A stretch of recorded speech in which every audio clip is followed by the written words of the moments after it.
Please subscribe to my channel. This is my sincere request to you, honey. The October rain still sounds exactly like the night my father said, "Get out." 3 hours later, a stranger found me by the roadside, the only person who believed me. I thought being kicked out was rock bottom until I discovered the evidence wasn't just planted in my room, but woven into my legal paperwork. 13 years later, my father wants to meet. I am going back to finally end the game my sister thinks she won. My name is Delilah Wright, and for the last 13 years, I have curated a life defined by precision. I live in a 28th floor apartment in Denver, a city chosen specifically because it is 1,600 m away from the damp, suffocating humidity of Briar Glen, Pennsylvania. My apartment is a temple of controlled variables. Everything has a place. My books are aligned by spine height. My coffee is ground to a specific courses every morning. I work in risk and compliance for a massive corporate entity, a job that pays me to look at chaos and organize it into neat,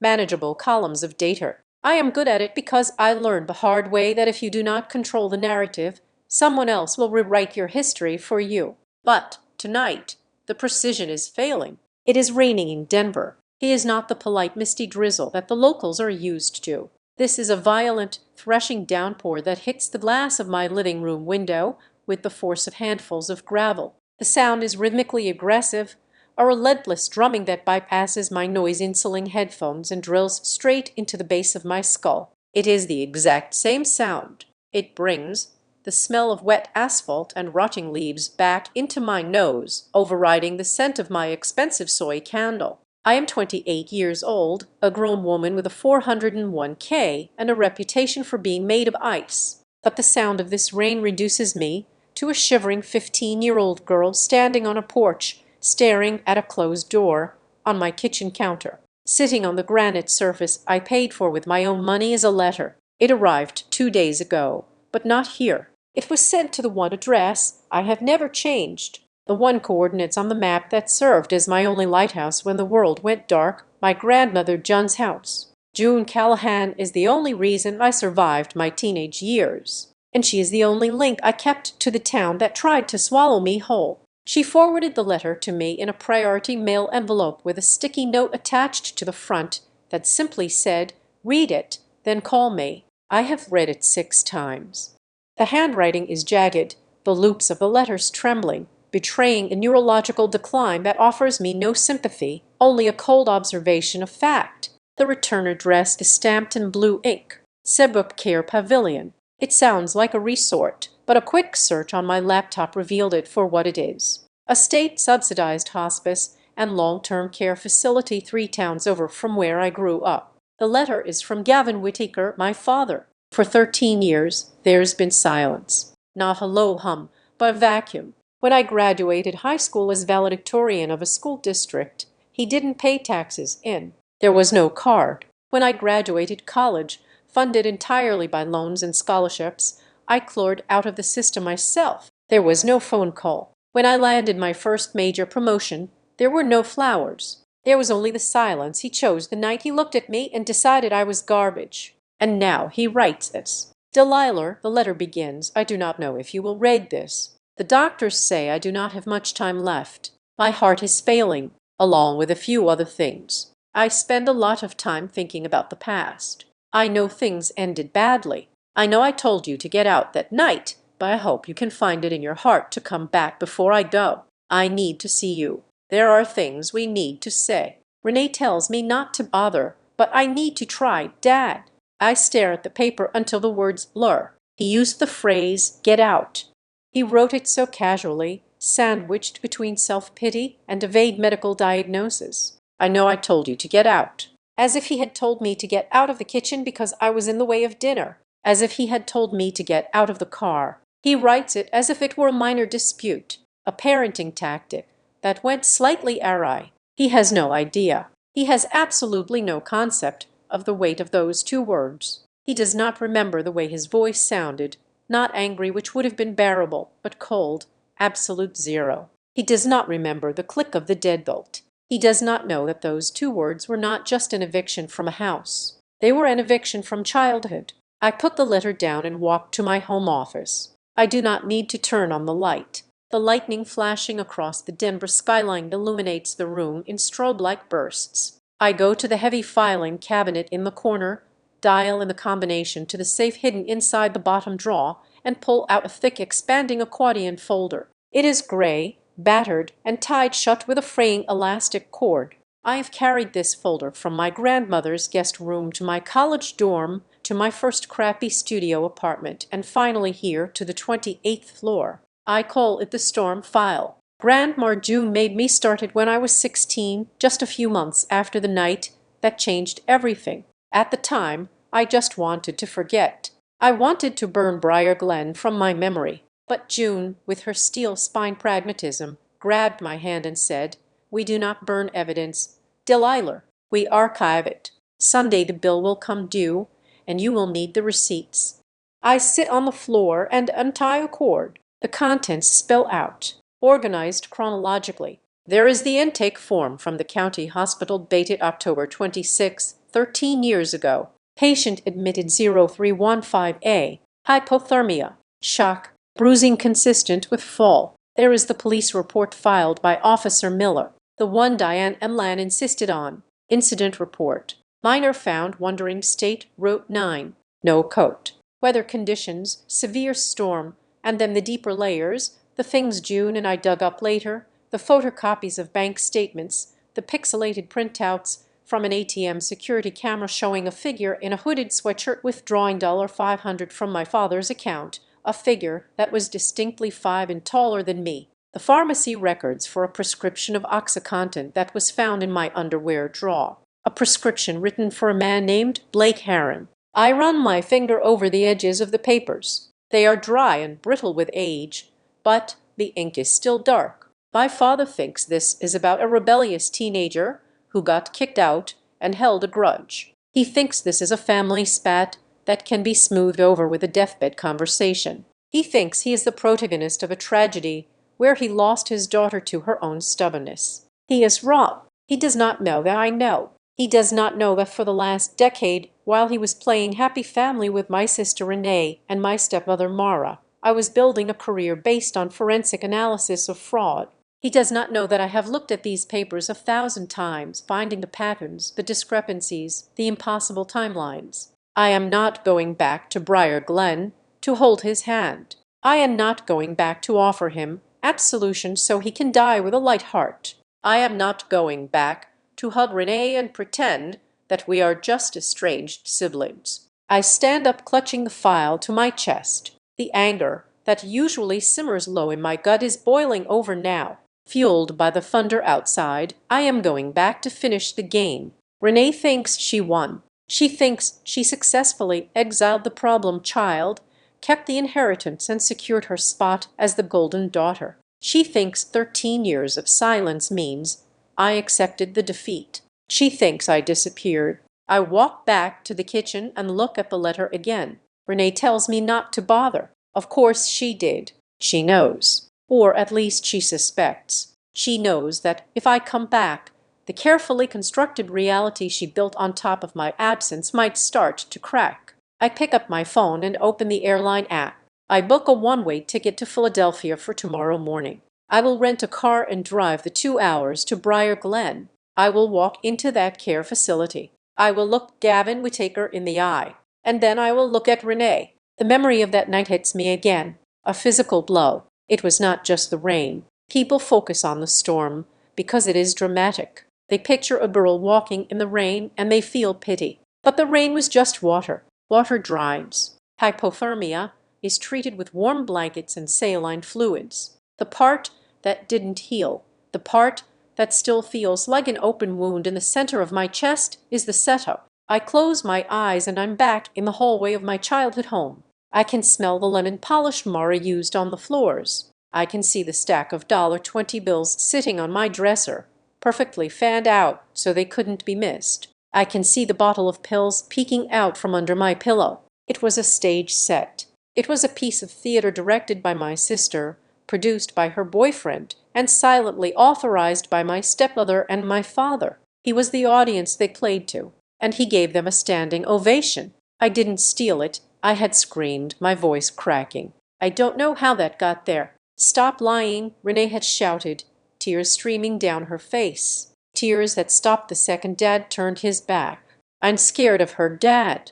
She's on drugs. She's stealing from us. What if she hurts Mar? What if she burns the house down? It was a master class in manipulation, but that wasn't the worst part. The worst part is what I found 3 years later when I turned 18 and gained access to the financial records my mother had left from me, the accounts that were supposed to be locked, the education fund, the life insurance trust. They were empty, and they weren't just drained. They were transferred, authorized, signed for. My signature was on documents dated days when I was in school. My signature was on withdrawal slips from banks I had never entered. That night in the storm wasn't just about kicking a bad kid out. It was a liquidation event. They needed me gone so they could explain away the missing money. They needed me to be an addict, a thief, a runaway, so that when the accounts showed zero, they could shrug and say, Diller took it all before she left.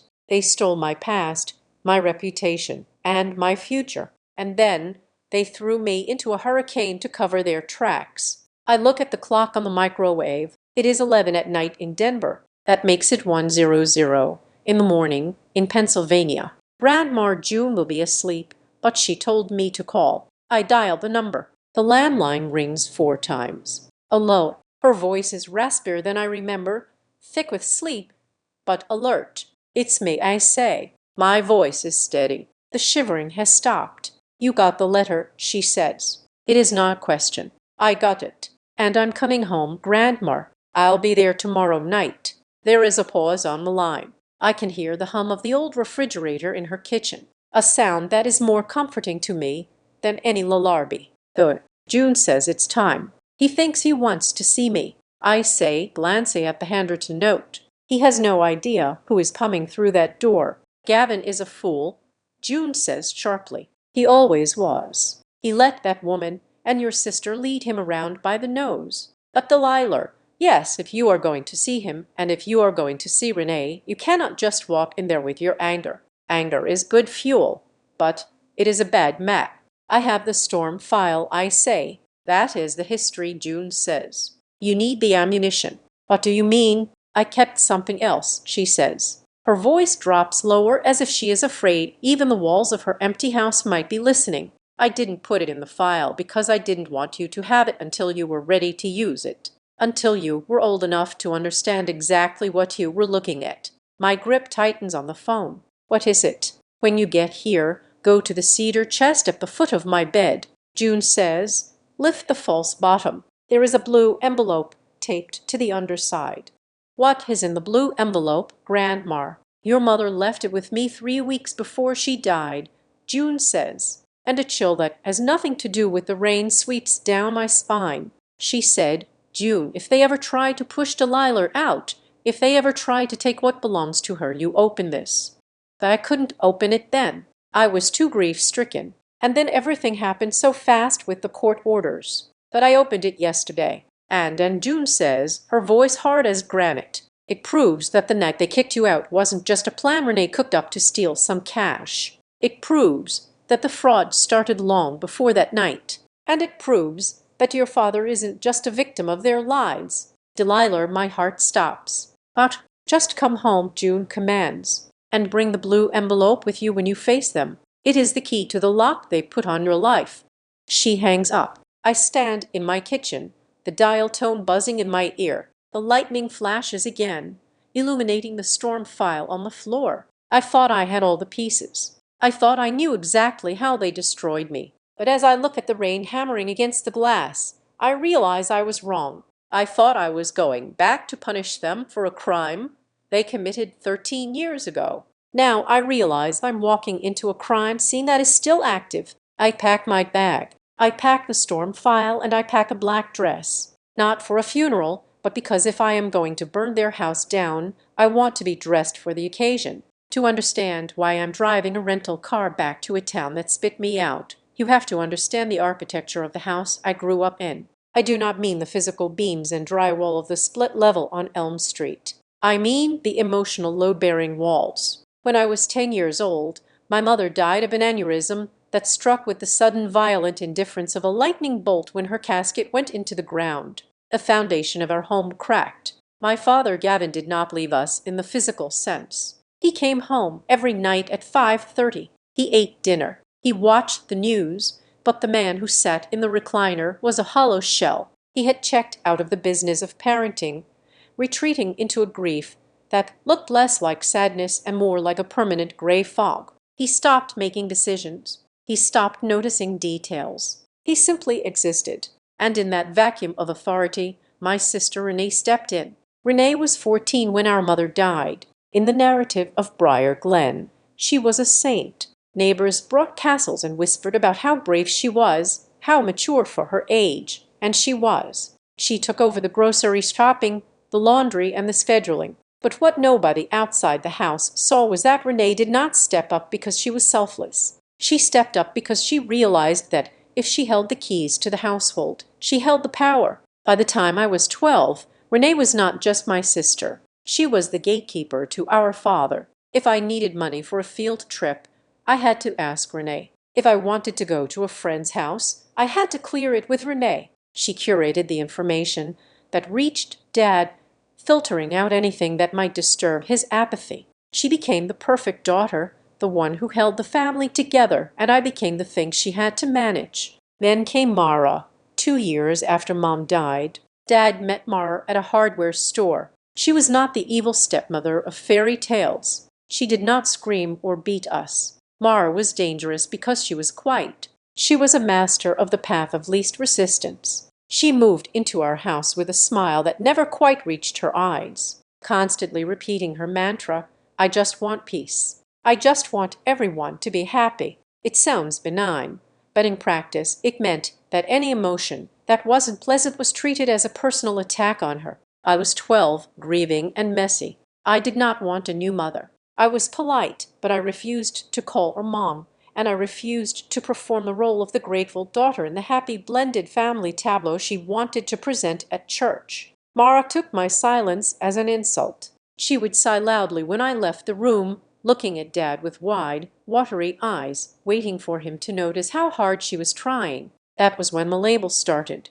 It began with Renee. She realized that, to maintain her status as the savior of the family, she needed a contrast. She needed a problem to solve. I became that problem. It started with small plausible deniability sabotages. When I was 13, I missed the bus for a choir competition because Renee told me the wrong time. When I confronted her, she looked at me with genuine confusion and said I must have misheard her. Dad, listening from his chair, sighed and told me to stop blaming my sister for my own mistakes. A month later, I was left waiting on the curb at soccer practice for 2 hours in the sleet. When I finally walked home, shivering and furious, I found the family eating dinner. Renee gasped and said she thought I had gotten a ride with a friend. She had assumed I was taken care of. Mara touched Dad's arm and said, "Okay, Gavin, look at her. She is so dramatic. They built a file on me, brick by brick. Delilah is forgetful. Delilah is irresponsible. Delilah has an attitude problem. Delilah is difficult for Mara to handle." By the time I was 14, the narrative was set in concrete. I was the erratic, jealous younger sister who was acting out because she couldn't handle the new marriage. I tried to fight back once, just once. It was a Tuesday night, and I cornered Dad in the garage while he was tinkering with the lawn mower. I told him that Renee was lying. I told him that Mara was not trying to be my friend, that she was cold and dismissive the moment he left the room. I tried to explain the gaslighting, though I didn't know that word back then. I just knew that reality was being twisted. Dad wiped his hands on a rag and looked at me with eyes that were exhausted and empty. He didn't see a daughter crying for help. He saw a source of noise disrupting his quiet evening. "Delilah," he said, his voice flat, "you are just jealous of your sister. Renee does everything for this family and Mara is trying her best. Why can't you just get along? Why do you have to make everything so hard?" He turned back to the lawn mower. That was the moment I realized I was essentially an orphan. My mother was dead, and my father had decided that the truth was too much work. But underneath the family dynamics, there was a second current running through the house, one that I was too young to understand, but old enough to sense. "Lonnie, My mother had been an accountant. She was smart, meticulous, and paranoid about the future. Before she died, she had set up specific financial structures for us. There were college savings plans, the 529 accounts, and a substantial life insurance policy held in a trust. The terms were rigid. The money was for education and welfare, and the bulk of it was locked until we turned 18. Renee turned 18 4 years before I did. She got access to her portion of the assistance funds, and she burned through it with the speed of a wildfire. This was the era of Renee, wanting to be seen. She bought a brand new convertible that was impractical for Pennsylvania winters. She bought designer clothes to wear to her community college classes, which she rarely attended. She wanted to project an image of success and affluence that we did not actually possess. And then she met Blake Herron. Blake was 24, wore cheap cologne that smelled like desperate ambition, and spoke exclusively in buzzwords. He called himself an entrepreneur. He had a dozen business ideas, a mobile car wash app, a drop shipping vitamin company, a crypto mining scheme before anyone knew what crypto was. None of them made money, but all of them required seed capital. Renee was infatuated. She saw Blake as her ticket out of Briar Glen and into the high life. She started funding his lifestyle. She paid for his lease. She paid for his business trips to Atlantic City. By the time I was 15, Renee was secretly drowning in credit card debt. The golden child was broke. I remember walking past her bedroom door late at night and hearing her crying, hearing the hushed, frantic whispers into her phone. I can't ask him for more. Blake, there isn't any more in my account. She needed a lifeline. And there I was, 3 years away from 18, with a fully funded trust and a college fund sitting untouched in my name. This is where Mara stopped being a bystander and became an architect. Mara was not rich. She had married Dad, assuming he had a nest egg, but Dad's job at the plant was just steady, not lucrative. The real money in the family was in the trusts Mom had left. Mara had quickly realized that she had no legal claim to that money. It belonged to the children unless the financial structure of the family changed. I was sitting at the kitchen table doing geometry homework one evening about 6 months before the storm. The house was quiet. Mara placed a stack of documents in front of Dad while he was eating meatloaf. "It is just a restructuring.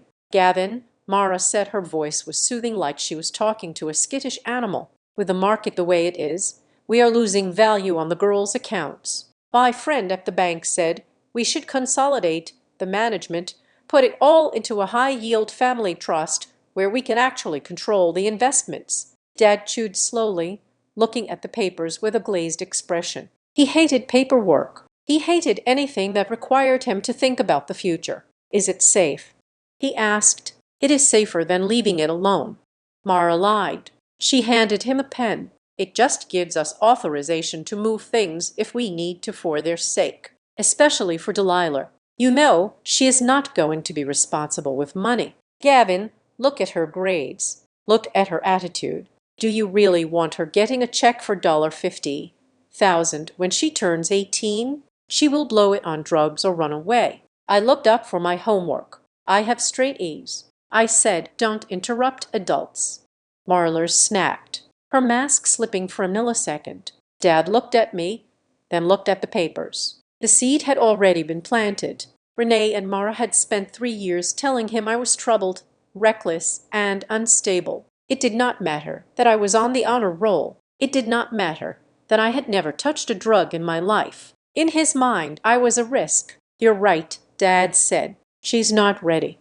He signed the papers. I watched the ink dry, not knowing that he had just signed away my legal protection. He had authorized a change in the custodianship of the accounts. He had given Mara and Renee the power to act as trustees if and only if certain conditions were met regarding the beneficiary's stability. They had the mechanism. Now they just needed the trigger. Renee needed money to pay off her debts and keep Blake happy. Mara needed money to secure her own comfort and perhaps cover debts of her own that I wouldn't discover until years later. They needed my share, but they couldn't just take it while I was a normal, boring high school student living under their roof. That would look like theft. They needed a reason to access the emergency provisions of the trust. They needed expenses. They needed a crisis. If I was just a student, the money stayed locked. But if I was a troubled youth, requiring intervention, or if I was a runaway who had stolen family resources,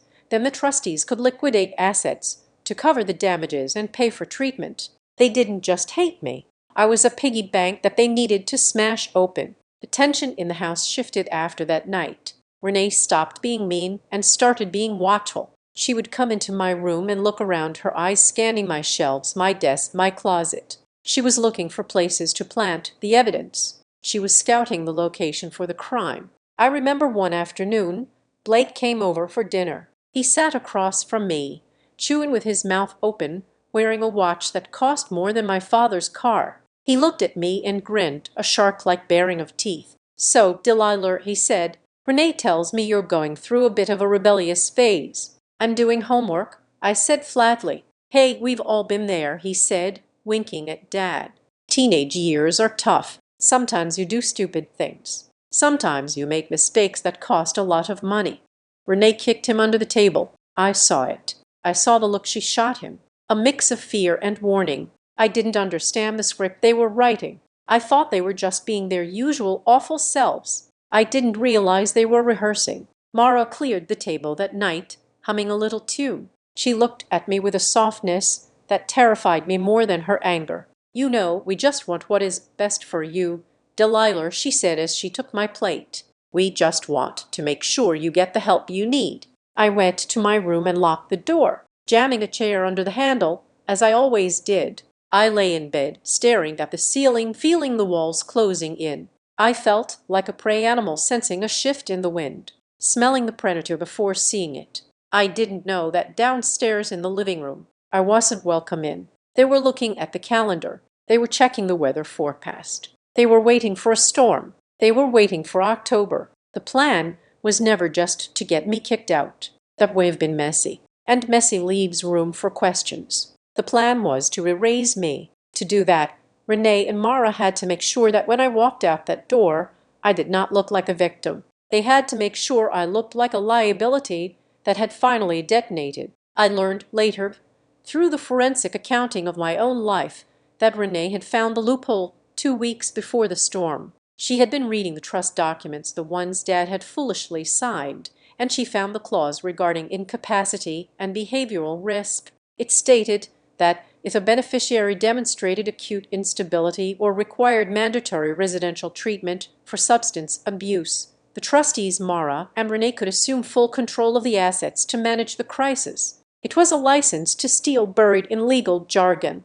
All they needed was the instability. Since I was boringly stable, they decided to manufacture the chaos themselves. The logistics were terrifyingly simple. Renee already had the keys to the kingdom Dad's debit card PIN. Dad was a man of habit, and his PIN was his birthday. A fact Renee knew because she often ran errands for him. "I'll pick up the milk. Dad, I'll get the gas for the mower." It was the perfect cover. On October 14th, 12 days before the storm, the financial setup began. It was not a single massive withdrawal, which might have triggered a fraud alert. It was a slow bleed. $200 here, $300 there. The withdrawals were made at ATMs that were just far enough away from our house to look suspicious, but close enough to be plausible for a teenager on a bike. Renee was the one making the withdrawals. I know this now because I have seen the grainy footage of a figure in a baggy gray hoodie, the face obscured, but the height undeniable.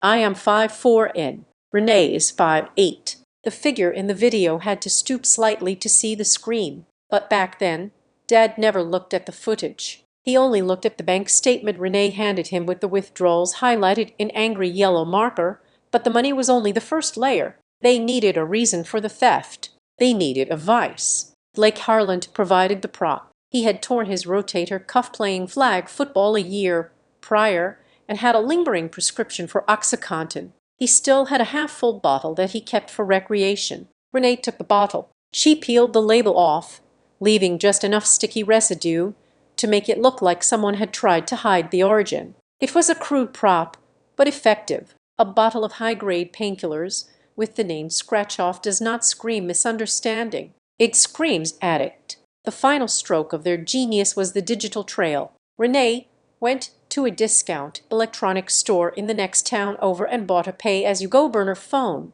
It cost $20. She created a contact in it simply labeled D. Then, over the course of 3 days, she staged a text conversation between this burner phone and her own cell phone. She sat in her room typing out both sides of the dialogue, burner posing as me. I need more cash. He is asking for the money by Friday. Renee, Delilah, stop. You promised you were done. Dad is going to notice. Burner, I don't care about Dad. Just cover for me one more time. I will steal it from his wallet if I have to. Renee, I can't keep lying for you. This stuff is killing you. Burner, shut up. Just stay out of my room. It was a script written by someone who had watched too many bad after-school specials. But to a terrified, checked-out father, it could read like a documentary. It painted Renee as the desperate protector and me as the spiraling junkie. Mara, true to her nature, did not touch the money, the pills, or the phone. She kept her fingerprints off the physical evidence. Her contribution was logistical. She was the timekeeper. She monitored my schedule with the precision of a prison warden. She knew I had chemistry lab on Tuesdays and Thursdays, which meant I didn't get home until 4:30 in the afternoon. She knew Dad walked through the door at 5:30 sharp. That 1-hour window was their stage prep time. I remember Mara asking me casually over breakfast on the morning of October 25th, "Are you staying late at school tomorrow?" "Delilah, I have a study group," I said, chewing my toast. "I'll be home around 5. "Good," she said, sipping her coffee. Good to know. She wasn't interested in my academic success. She was confirming that the house would be empty of witnesses between 3:00 and 5. Mara also coached Renee on the delivery. I found out years later that Mara had told her, "You have to make him believe it instantly. If he has time to think, he might ask questions. He has to be in shock." Fear shuts down the logic centers of the brain. They chose October 26th because the weather forecast called for a nor'easter. A storm adds pressure. It keeps people inside. It creates a backdrop of natural violence that heightens emotional violence. The afternoon of the 26th, I was at school, completely oblivious. In fact, I was having a rare, genuinely happy day. I had just gotten my chemistry midterm back. I had scored a 98, the highest grade in the class. My teacher, Mr. Henderson, had written excellent analysis at the top in red ink. I remember staring at that number 98. It felt like a shield. I thought, this proves I am good. This proves I'm going somewhere.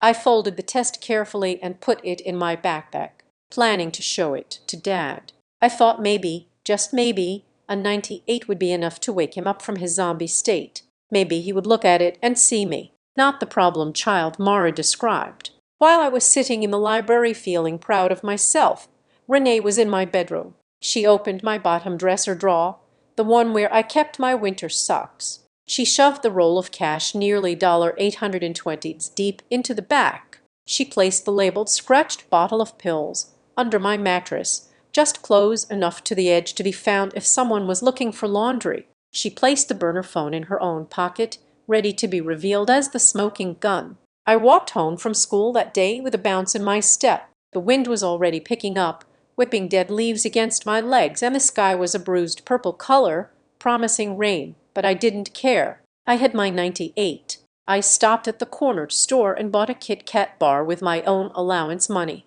I ate it while walking the last 3 blocks. When I got to the driveway, I noticed Renee's car was there. Blake's car was there, too. I felt a small knot of tension in my stomach. I hated when Blake was over, but I pushed it down. I told myself I would just go straight to my room and do homework. The front door was locked. That was odd. Usually in the afternoon, it was unlocked until Dad came home. I used my key. As I stepped into the foyer, the house felt strange. It was too quiet. The air felt heavy, charged with static. I started to walk toward the stairs, and that was when I heard them. They were in the kitchen. The vent in the hallway carried sound perfectly from the kitchen island, a quirk of the house's architecture that I had exploited many times to eavesdrop on conversations I wasn't supposed to hear. "Is it down?" That was Blake's voice. He sounded impatient. "It's done," Renee whispered. Her voice was tight, high-pitched with adrenaline. "It is all in place." "You are sure he's going to buy it?" Blake asked. "He has to," Renee said. "Mara said he is at his breaking point anyway. We just have to push him over." I paused, my hand on the banister. I frowned. I thought they were talking about a party. Or maybe Renee was asking Dad for money for a new car, and they were strategizing on how to ask him. "Tonight is the end," Blake said, and I heard the distinct sound of a refrigerator door opening. "Tonight it is done, and then the money comes after." "SHH," Renee hissed. "She will be home any minute." I froze. They were talking about me, but my 15-year-old brain could not process the magnitude of what I was hearing. I thought, are they planning to prank me? Are they going to try to get me in trouble for not doing the dishes? I could not conceive of a plot that involved legal documents and narcotics. My imagination was limited by my own innocence. I decided to make noise. I stomped my foot on the floorboard and called out, "I'm home." The kitchen went dead silent. Renee poked her head out into the hallway. Her face was flushed, her eyes wide and bright. She looked like she had just run a marathon. "Oh," she said, "Nur early." "I'm on time," I said, shifting my backpack. "Is Dad home yet?" "Not yet," Renee said. She didn't move from the kitchen doorway. She was blocking my view of Blake. "Go upstairs, Delilah. Just go to your room." It wasn't a command. It was almost a nervous tick. She wanted me contained. She wanted me in the trap. I shrugged. "Fine. I have homework anyway." I walked up the stairs, clutching my backpack straps. I went into my room. Everything looked exactly as I had left it. My bed was made. My books were stacked. The poster of the periodic table was still taped to the wall. I sat on my bed right on top of the mattress that was hiding the pill bottle. I opened my bag and took out the chemistry test. I smoothed out the creases. I propped it up on my desk, leaning it against my lamp so it would be the first thing Dad saw if he came in. Outside, the first drops of rain began to hit the window. Big, heavy drops. The sky turned black, plunging the room into gloom. I turned on my desk lamp. I heard the garage door rumble open downstairs. Dad was home. My heart gave a little jump. I grabbed the test paper. I wanted to run downstairs and show him immediately before Mara could start complaining about her day. Before Renee could start her drama. I opened my bedroom door and stepped out onto the landing. I heard Renee crying. It was a loud theatrical sob, the kind that carries through floorboards. "I didn't want to tell you, Dad." She was wailing. I tried to handle it myself. I tried to protect her. "What is this?" Dad's voice was booming deeper and louder than usual. "Where did you find this?" "In her underwear drawer," Renee screamed. "And look at the messages." "Dad, look what she is saying to her dealer." I stood at the top of the stairs, the chemistry test fluttering in my hand. My stomach dropped out of my body. The cold realization washed over me. "Dealer Delilah." Dad roared. The sound of my name in his mouth was not a summons. It was an explosion. I took a step down, my legs trembling. He was standing at the bottom of the stairs. In one hand, he clutched a fistful of $20 bills. In the other, he held the orange pill bottle. Marlo was standing by the living room archway, her arms crossed, shaking her head with a look of profound disappointed resignation. Renee was slumped on the bottom step, her face buried in her hands, her shoulders shaking. Blake was nowhere to be seen, but I knew he was watching. "Get down here," Dad said. His voice was shaking with a rage I had never seen before. It wasn't just anger, it was fear. He looked at me like I was a monster that had been living in his house, disguised as his daughter. "Dad, I got a 98 on my test," I whispered, holding up the paper. It was a pathetic, nonsensical defense, but it was the only truth I had. "Get down here," he screamed again, throwing the money onto the floor, the bills scattered like dry leaves. "Don't you dare talk to me about school. Not when you brought this into my house." I walked down the stairs. I was walking into the storm, but the rain outside was nothing compared to the hurricane waiting for me in the foyer. I didn't know it yet, but the girl who walked down those stairs was never going to walk back up them. The air in the foyer did not smell like home anymore. It smelled like ozone and judgment, a sharp metallic tang that coated the back of my throat. As I reached the bottom of the stairs, the hardwood floor beneath my socks felt impossibly cold, as if the house itself had already withdrawn its warmth from me. My father stood in the center of the rug, his chest heaving. He did not look like the man who had taught me to ride a bike, or the man who had sat silently through dinner for the last 5 years. He looked like a stranger who had been handed a weapon and told to use it. The wad of cash lay scattered near his feet, $20 bills looking like fallen leaves. In his hand, he gripped the orange pill bottle so tightly that his knuckles were white. "Dad," I tried again, my voice trembling. "I don't know what that is. I swear."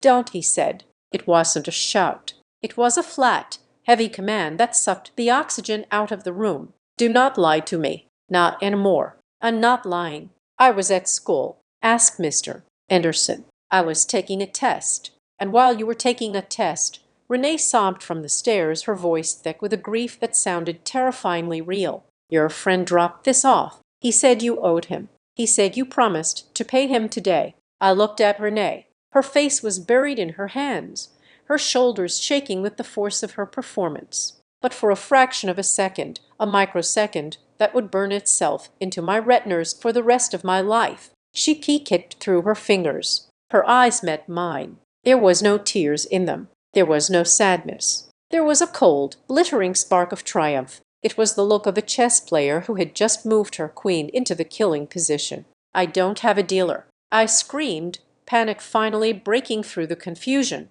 "I don't do drugs, Dad. Please look at me. It's me. It's Delilah." My father stepped forward. He did not raise his hand. He did not strike me in a way. I wish he had. A bruise would have been something I could understand. A bruise would have been something that healed. Instead, he looked at me with a detachment that shattered me completely. He looked at me as if I were a stain on the carpet that he finally had the resolve to scrub out.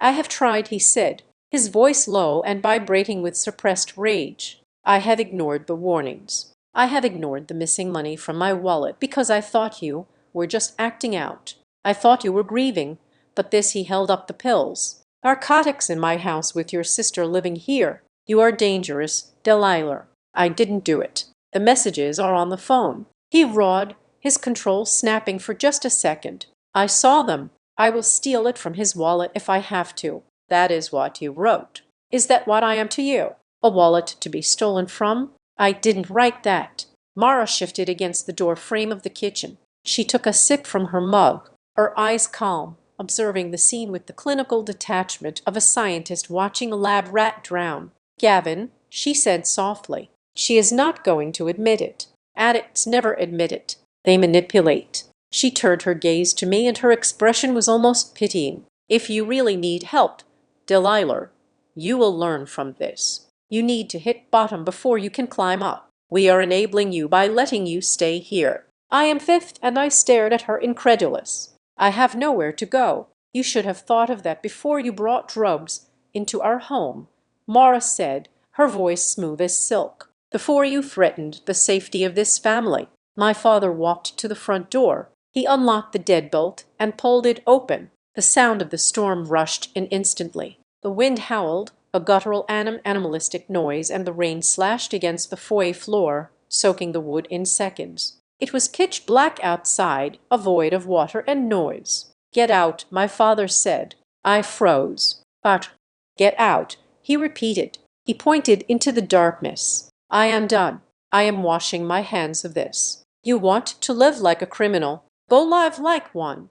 But you're not doing it under my roof." "Dad, it is storming," I whispered. "It is freezing. The police can deal with you," he said. "Or social services. I don't care. Just get out of my sight." I looked at Renee. She had lowered her hands now. She was watching, breathless, waiting for the climax of the scene she had written. I looked at Mara. She just sipped her tea. I looked back at my father. I wanted to see hesitation. I wanted to see a flicker of the man who used to carry me on his shoulders at the county fair. I searched his face for any sign of love, any sign of doubt. There was nothing, just a wall of exhausted, misguided righteousness. "Go," he snapped. I didn't move fast enough for him. He reached out, grabbed the strap of my backpack, which I was still wearing, thank God, and shoved me. It wasn't a violent throw, just a forceful push enough to make me stumble across the threshold. My sneakers hit the wet concrete of the porch. The wind hit me like a physical blow,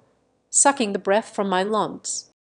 I turned back, reaching for the door frame. He looked at me one last time. "Don't come back until you are clean." And then he slammed the door. The sound of the lock sliding home was louder than the thunder. Click. I stood there for a moment, staring at the wood. The porch light was on, illuminating the rain that was falling in sheets. I hammered on the door with my fist. "Dad, open the door, please." Nothing. No movement in the peephole. No shadow under the crack. I banged again, harder, until my knuckles stung. "Renee, stop it. Tell him the truth." The porch light flickered and then turned off. They had not just locked me out. They had erased the beacon. I was standing in total darkness. Panic began to set in, cold and sharp. I reached into my jeans pocket for my phone. It wasn't there. I patted my back pocket, empty. Then I remembered I had left it on the kitchen counter when I came in to get a glass of water right before the screaming started. I had no phone. I had no coat. I was wearing a thin long-sleeved t-shirt, jeans, and canvas sneakers. And I was standing in the middle of a nor'easter. I stepped off the porch. The wind almost knocked me over. The rain was freezing, hovering just above the temperature of sleet. It soaked through my shirt in seconds, plastering the fabric to my skin. I couldn't stay in the driveway. If I stayed, I would freeze. I had to move. My grandmother, June, lived on the other side of town. It was maybe 4 miles away in a car.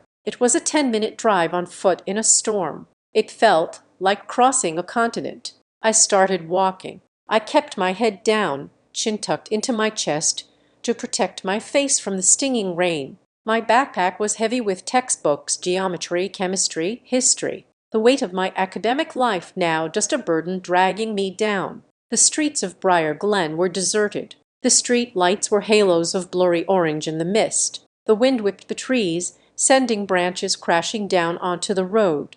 I jumped as a large limb snapped nearby, the sound like a gunshot.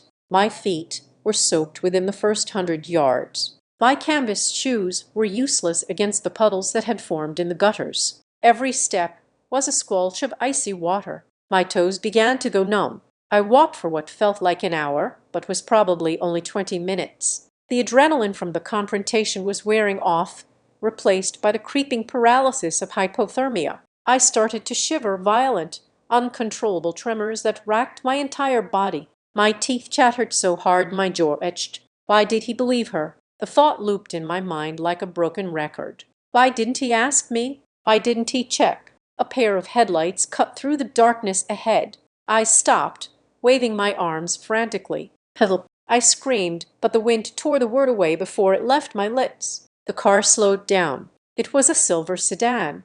I could see the silhouette of the driver, a man. He slowed to a crawl as he passed me. I stepped toward the road, hope flaring in my chest. "Please, just let me use a phone." The driver looked at me. I saw his face illuminated by the dashboard lights. He looked at a teenage girl soaked to the bone walking alone in a storm at night. And then he accelerated. The spray from his tires hit me in the legs. A wave of dirty, freezing water. I watched the tail lights fade into the red mist. He didn't want to get involved. He probably thought I was trouble, just like Dad. Just like Mara said, if you see a girl alone at night, she's probably a runaway. She is probably on drugs. Keep driving. The rejection hit me harder than the cold. I was invisible. I was garbage. I kept walking, but my pace slowed. My legs felt like they were made of lead. The shivering was starting to stop, which I vaguely remembered from health class was a bad sign. It meant my body was giving up on trying to stay warm. I turned onto State Route 9, the main road that connected the subdivisions. It was more exposed here. The wind roared across the open fields, slamming into me. I stumbled over a piece of debris, a hubcap, or a rock. I couldn't tell. My knees hit the gravel on the shoulder of the road. Pain shot up my legs, hot and sharp, contrasting with the numbness. I tried to stand up, but my arms were shaking too much to push off the ground. "Just rest for a second." A voice in my head whispered, "Just close your eyes for a minute." I crawled toward a metal signpost, a speed limit sign. I sat with my back against the metal pole, pulling my knees to my chest. I hugged my backpack. It was soaking wet now. My textbook surely ruined. My 98 on the chemistry test was dissolving into pulp. The rain felt less cold now. It felt almost warm. That was the danger. I knew it. But I couldn't care. I closed my eyes. The sound of the storm began to fade into a dull, rhythmic thming. I thought, I'm sorry I wasn't the daughter you wanted. I didn't hear the car approach. I didn't see the headlight sweep over me. I only became aware of the world again when a door slammed nearby. A voice. A woman's voice. Sharp, commanding, not a shout of fear, but a shout of inquiry. I opened my eyes, blinking against the harsh white beam of a flashlight. A figure was standing over me. She was wearing a yellow raincoat, the kind construction workers wear. She was holding a large umbrella, but the wind was threatening to turn it inside out. "Can you hear me?" the woman asked. She squatted down in front of me, shining the light away from my eyes so she could see my face. She was older, maybe in her 60s. She had short steel gray hair and a face that looked like it was carved out of flint. Her eyes were sharp, intelligent, and scanning me with terrifying speed. She looked at my dilated pupils. She looked at my blue lips. She looked at the lack of a coat. I tried to speak, but my voice was just a croak. "I'm cold." "Yeah, I bet you are," she said. She didn't coo at me. She didn't ask if I was okay. She reached out and touched my wrist, checking my pulse. Her fingers were warm and dry. "Can you stand?" she asked. I shook my head. "All right," she said. "I am going to help you. My name is Diane. I am going to put you in my car. It is warm." She hooked her arms under my armpits and hoisted me up with surprising strength. She practically dragged me to the passenger side of a sensible beige SUV parked on the shoulder with its hazards flashing. She shoved me into the seat and blasted the heater. The sudden warmth hurt my skin like fire. Diane got into the driver's seat. She didn't drive away immediately. She pulled out a notebook and a pen from the center console. She wrote something down. Then she pulled out her phone. She dialed 3 numbers. "This is Diane Emlan," she said into the phone. Her voice was calm, professional, cutting through the static. "I am on State Route 9 near mile marker 4. I have a female juvenile, approximately 15 years old, severe, hypothermia, possible shock." She paused, listening to the dispatcher. I watched her mesmerized. She wasn't panicking. She was working. "No," Diane said firmly into the phone, her eyes flicking over to me, taking in my wet backpack, my canvas shoes, the utter lack of preparation for a runaway attempt. "No, dispatch, send a unit and send an ambulance, but tell the officers to bring a camera." She looked at me and her expression softened. Just a fraction. It wasn't pity, it was recognition. She had seen crime scenes before. She knew what evidence looked like. "This isn't a runaway case," Diane said to the dispatcher, her voice echoing in the warm car. "Sealing my fate and saving my life in the same breath. She has no coat. She has no supplies. She didn't walk out of that house." Dispatch, this is an eviction. The fluorescent lights of Northwood County Hospital were not just bright. They were aggressive. They buzzed with a frequency that felt like it was scraping against the inside of my skull. I blinked, my eyelids feeling like sandpaper, and the world slowly resolved into focus. I was lying in a narrow bed with scratchy sheets. There was a tube in my arm, pumping warm fluids into my veins. A monitor to my left was chirping a steady, rhythmic beat that proved I was still alive. Despite my family's best efforts, I turned my head. The chair next to my bed was occupied. It was not my father. It was not my sister. It was Diane Emlan.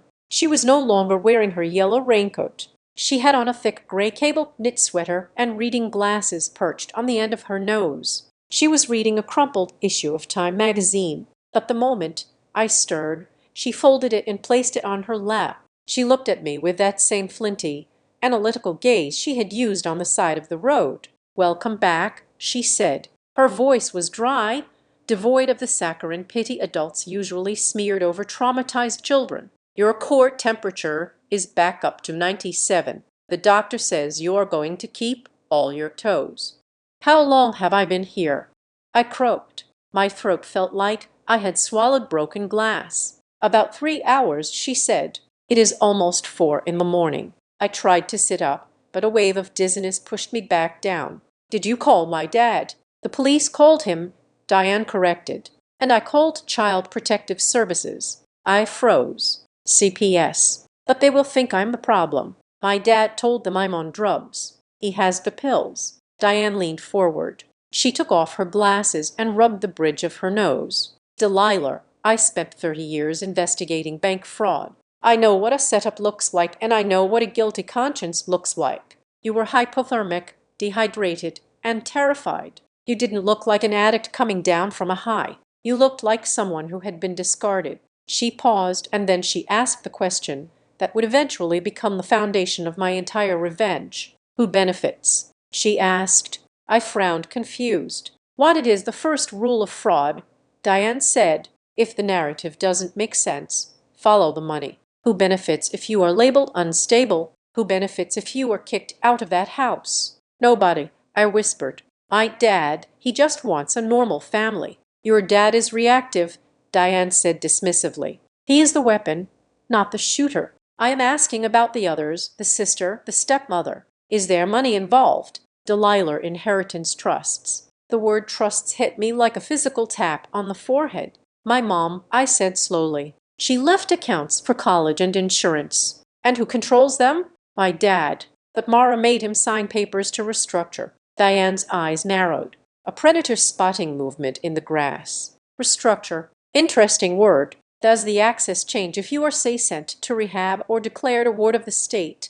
I didn't know the answer then, but the question planted a seed of ice in my stomach. I think so, I said. Renee said she said once it is done, the money comes after. Diane nodded. Once. Sharp and decisive. Okay, that is what I needed to know. Just then, the door to the hospital room swung open. The atmosphere in the room shifted instantly. The sterile quiet was shattered by the arrival of Gavin Whittaker. My father walked in with the stride of a man who has rehearsed his lines. He was wearing his coat, his face set in a mask of grim determination. Renee was right behind him, her eyes red-rimmed, clutching a tissue.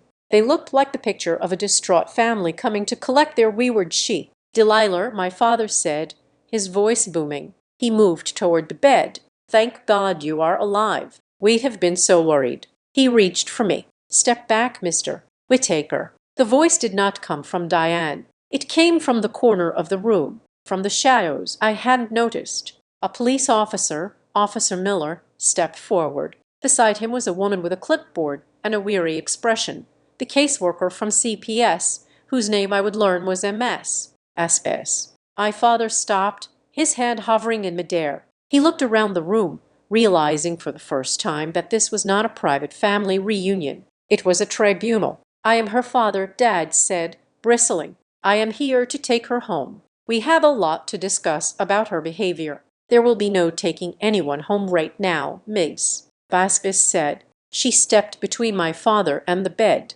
We have an open file regarding an incident of child endangerment. Endangerment? Renee squeaked. She stepped out from behind Dad, pulling her cardigan tighter around herself. No, you don't understand. Delilah ran away. We tried to stop her. She was having an episode. She's on drugs. We found pills. Renee looked at me, her eyes pleading, begging me to play along with the script. Be the junkie, Delilah. Be the problem so we can be the heroes. She didn't run away, Diane said from her chair. She didn't stand up. She didn't have to. Her authority filled the room from the seated position. I found her 4 miles from your house. She was wearing canvas sneakers and a t-shirt in 34-degree rain. No coat, no phone, no wallet. Diane turned her gaze to my father. Tell me, Mr. Whittaker, if your daughter ran away in a storm, why was the deadbolt locked when the police did a drive-by of your residence an hour later?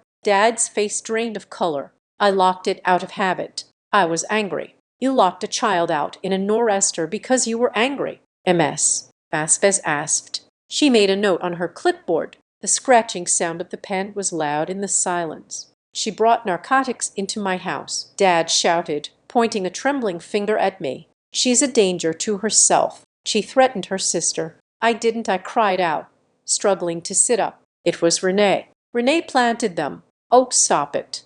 Renee wailed, bursting into fresh fake tears. She always does this. She blames me for everything, Dad. I told you she would lie. Enough, Officer Miller said. His hand rested near his belt. This isn't a debate, Mr. Whittaker. Your daughter was admitted with stage 1 hypothermia. If that woman hadn't found her, we would be having this conversation at the morgue. That makes this a police matter. I was trying to teach her a lesson, Dad muttered. But the conviction was leaking out of him. He looked small. He looked like he was realizing that the rules of his house did not apply in the real world. A lesson. The new voice cut through the air like a whip. We all turned to the door. Standing there shaking a wet umbrella was June Callahan. My grandmother was 80 years old. She was barely 5'2", but in that moment she looked 10 feet tall. She was wearing a trench coat over her nightgown, and her white hair was wild from the wind. She looked at Gavin Whittaker with a hatred so pure it could have distilled water. "Grandma," I whispered, and the tears I had been holding back finally broke. June didn't look at me yet. She marched straight up to my father. "Who gave you permission?" she asked. Her voice was low, trembling with a rage that terrified even the police officer. "Who gave you the right to throw my daughter's child into the rain like a bag of trash?" "June, you don't know the whole story," Dad stammered. He took a step back. He had always been afraid of June. "Delilah is out of control. Mara and I." Mara. June spat the name like a curse. "I don't care what that woman whispered in your ear. Gavin, you are the father. It was your job to protect her, and instead I get a call at 3:00 in the morning saying my granddaughter's in the hospital because you locked the door." June turned to Ms. Aspes. "I am June Callahan. I am the maternal grandmother. I am requesting emergency temporary custody immediately." "Now wait a minute," Dad said, trying to regain ground. "You can't just take her. She is my daughter, and you just admitted to endangering her." June snapped. She reached into her massive purse and pulled out a phone. "I have Harold Clean on the line. He is already drafting the petition for the magistrate. Do you want to argue with him, Gavin, or do you want to explain to a judge why you shouldn't be arrested for neglect?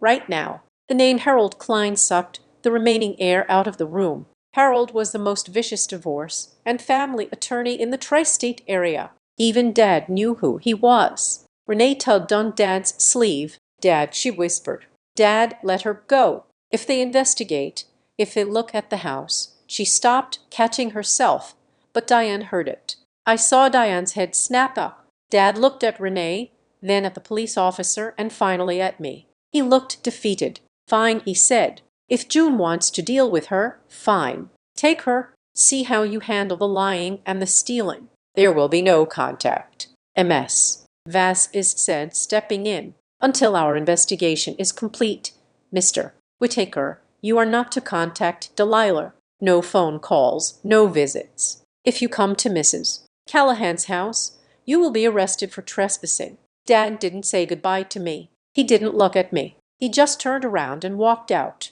Renee lingered for a second. She looked at me, and the mask was gone completely. There was fear in her eyes now. Panic. She realized that by kicking me out, they had lost control of the one thing they needed to control the witness. "We were just trying to help you." She hissed low enough that only I could hear. "Get out," I said. It was the first time I had used his words.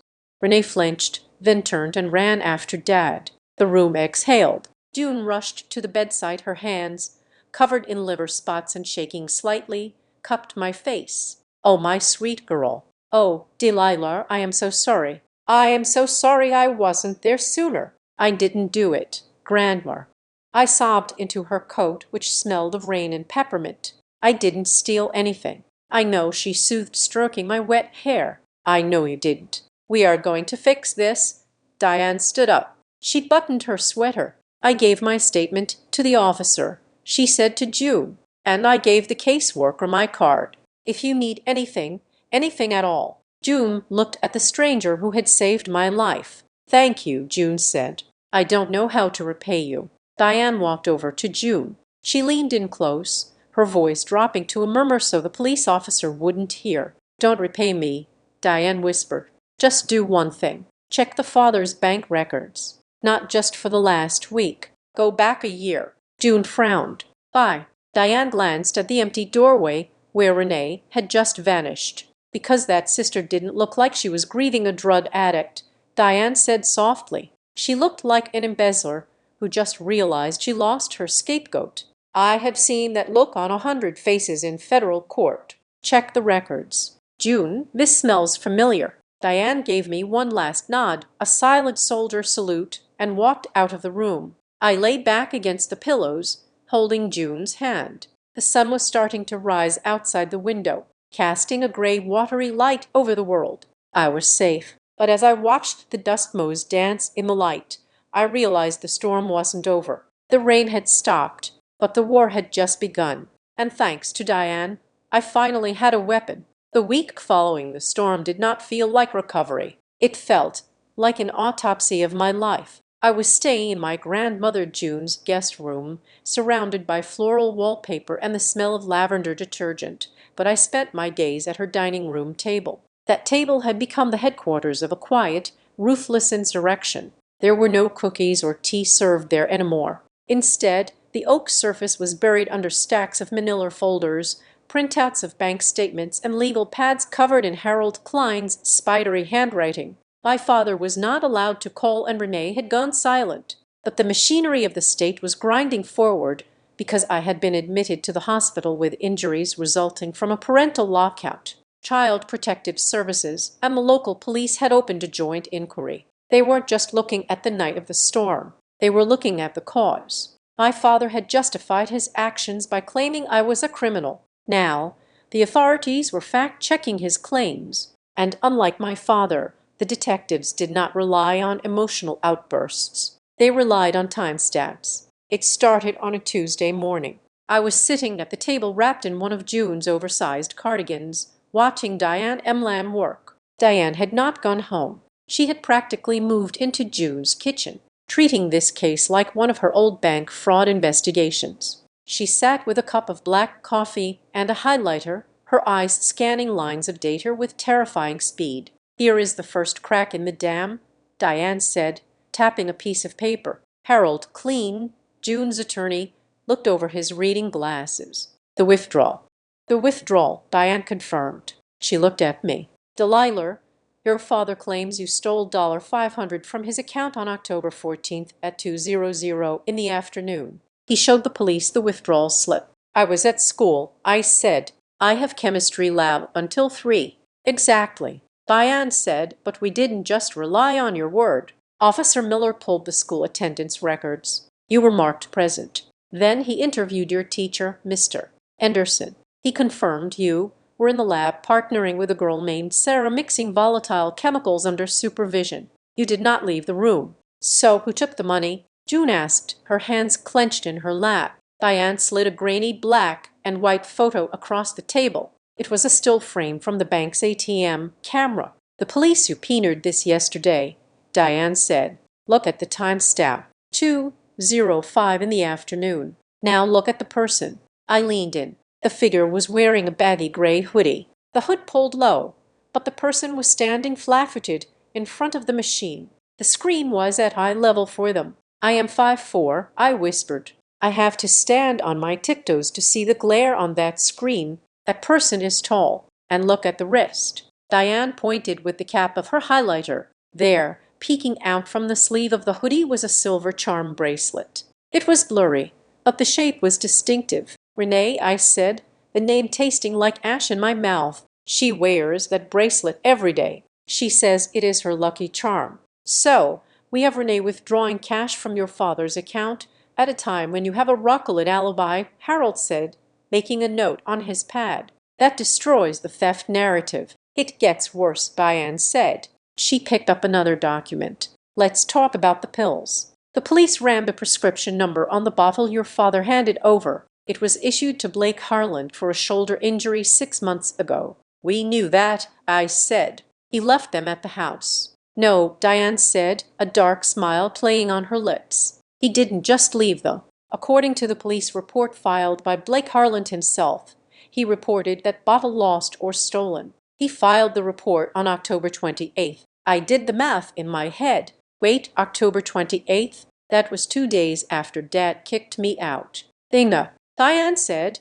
Your father claimed he found the bottle in your room on the 26th. He handed it to the police on the night of the 26th. So, how could Blake report it missing on the 28th? If Blake thought it was lost, why didn't he report it sooner? And if he knew it was in your room, why file a report at all? Unless he was trying to create a paper trail after the fact to cover his tracks. He panicked, Harold said. When he heard the police were involved with Delilah, he tried to file a report to make it look like Delilah had stolen them from him, but he messed up the dates. He filed the report after the evidence was already in police custody. It is a logical impossibility. Diane said it proves the evidence was planted and it proves Blake Harron is a liar. But the piece of evidence that truly shattered Renee's story was the burner phone. The police had taken the device my father confiscated. They traced the serial number. It was a cheap pay-as-you-go model sold at a convenience store called the Quick Stop on the edge of town. They pulled the security footage from the store. Diane said.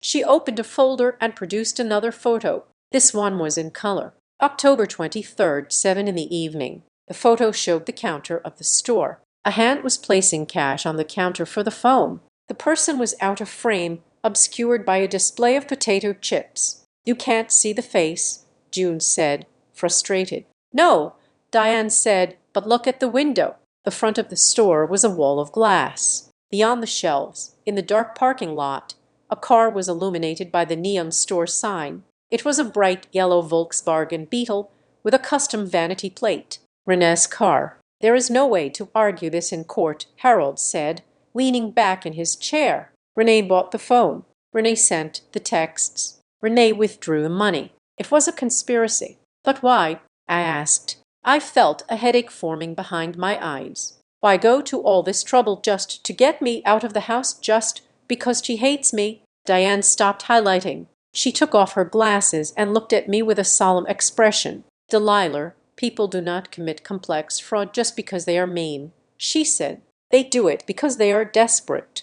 I asked you to think about who benefits. So, I took the liberty of looking deeper into your father's finances. I asked June to get me copies of the restructuring documents Mara had him sign. She pulled a thick stack of papers from the bottom of the pile. Mara is smart. Diane said she didn't steal anything directly. She just created the pathways. She convinced your father to consolidate the accounts into a single operating fund for family expenses. And she set it up so that any transaction under $500 didn't require dual authorization. $500 isn't that much, I said. It is when you do it 3 times a week for 18 months, Diane said. She flipped the page to a spreadsheet she had created.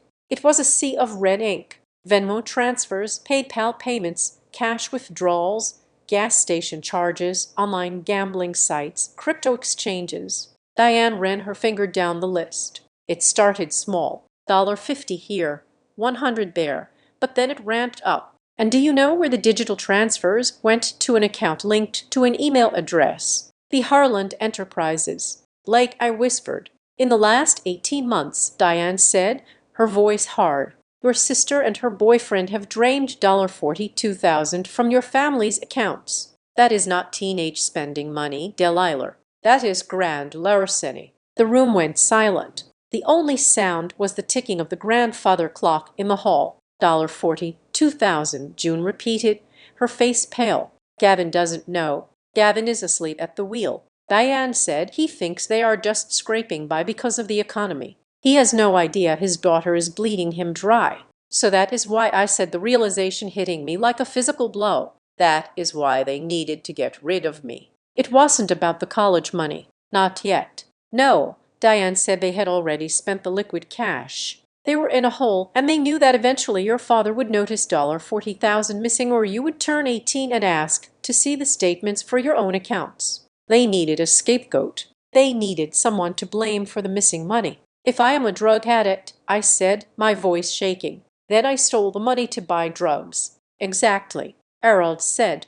Renee was going to pin the entire $42,000 loss on you. She was going to say you stole it over the last year to feed your habit, and by kicking you out, they closed the investigation before you could defend yourself. I felt sick. I stood up and walked to the window, looking out at June's garden. It was peaceful out there, but inside my head, a storm was raging. My sister hadn't just betrayed me. She had methodically planned to frame me for a felony, to cover her boyfriend's gambling debts and failed business schemes. What do we do?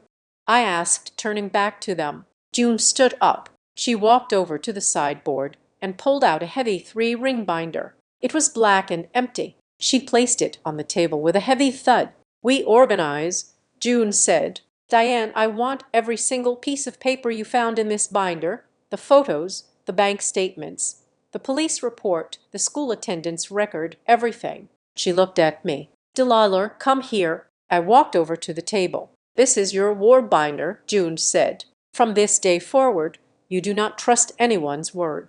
You trust what is written down. You trust what can be proven. You are going to learn how to read these statements. You are going to learn how to spot a lie on a piece of paper. I touched the cool plastic cover of the binder. It felt like a shield. We are going to court. Harold said, I am filing for permanent guardianship for June, and I am filing a motion to compel a full forensic accounting of your father's estate. We are going to blow this wide open.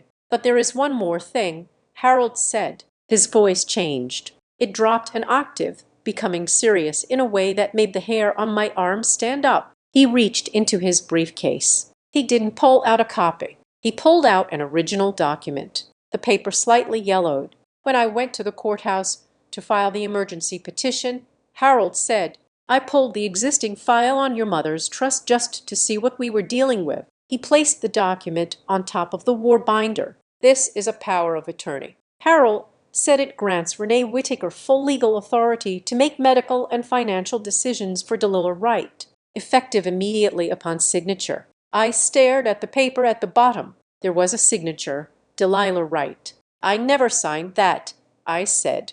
I have never seen that paper in my life. I know you didn't, Harold said, because this document is dated October 20th. You were in school, and more importantly, the notary stamp on this document belongs to a man named Carl Vance. Who is Carl Vance? June asked. He is a notary public who lost his license 3 years ago for fraud, Harold said.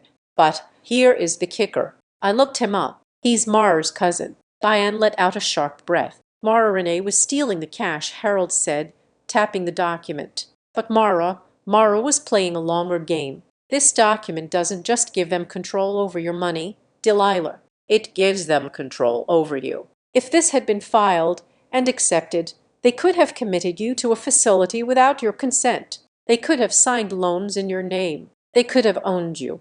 I looked at the forged signature. It looked a little bit like mine, but the loop on the D was wrong. It was a clumsy imitation. They weren't just kicking me out. I whispered.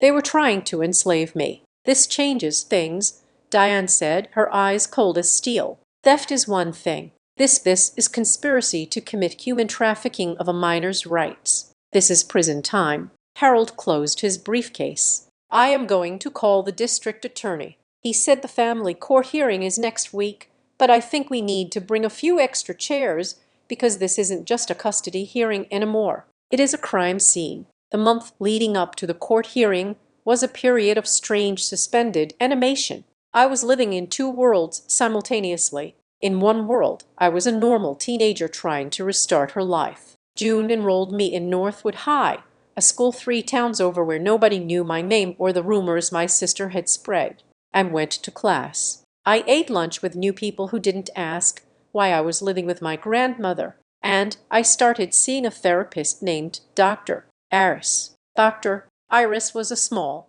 quiet woman who didn't let me get away with self-pity. You are not a problem to be solved, Delilah. She told me during our second session, you are a person who was placed in a hazardous environment. Your reaction, the anger, the confusion is a healthy response to an unhealthy situation. It took me weeks to believe her. For 5 years, I had been told I was the broken gear in the family machine. Unlearning that was harder than learning the new bus route. But in the other world, the world of June's dining room table, I was a soldier in training. June established a rule on the first night, stability first. Just a second, I had to do my homework, eat 3 meals a day, and sleep 8 hours before I was allowed to touch the war binder. But once the chores were done, the dining room became a war room. Harold Kleem was aggressive. He filed for long-term guardianship, citing irreconcilable neglect and financial exploitation. He also slapped a temporary restraining order on Renee. It was a humiliating blow for her. The order meant she couldn't come within 500 st of my new school or June's house in a small town like ours. That was a public scarlet letter across town. The house of Whittaker was crumbling. News travels fast in Briar Glen. The sight of police cars at the hospital and the involvement of Diane Emlan, who was known locally as a woman you did not mess with, had started the whisper network.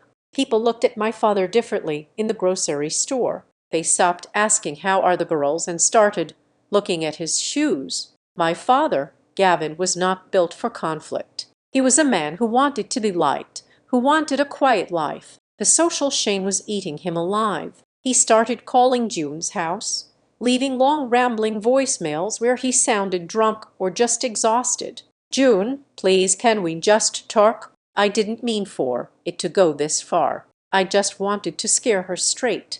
I didn't know about the money. Mara says we can work this out. Mara, always Mara. Diane, who was still coming over every evening to review the files, listened to one of the voicemails and shook her head. She is managing him, Diane said. She is keeping him isolated so he doesn't hear the truth. She is telling him that you are the one dragging this out, that you are the vindictive one. Renee, however, was not managing anything well. Stripped of her good sister persona, she was spiraling. According to friends of friends on social media, she was telling anyone who would listen that I was a master manipulator, that I had tricked the police, that I had framed Blake. But her narrative hit a wall when the real world intervened. 3 weeks before the hearing, a twist landed on our doorstep that nobody, not even Diane, had predicted. Blake Harland was arrested. It didn't happen in Briar Glen.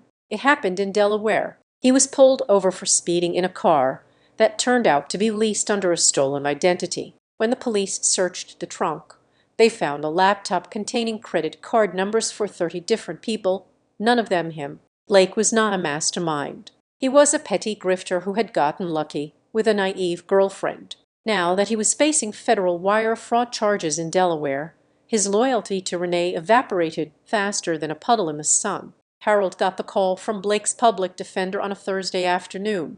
He put it on speakerphone in June's kitchen. Mr. Harlan is looking to make a deal, the public defender said, his voice tinny through the phone. He has information regarding a fraud scheme in Pennsylvania involving a miners' trust fund. He is willing to provide a sworn deposition if the prosecutor agrees to recommend leniency on the identity theft charges.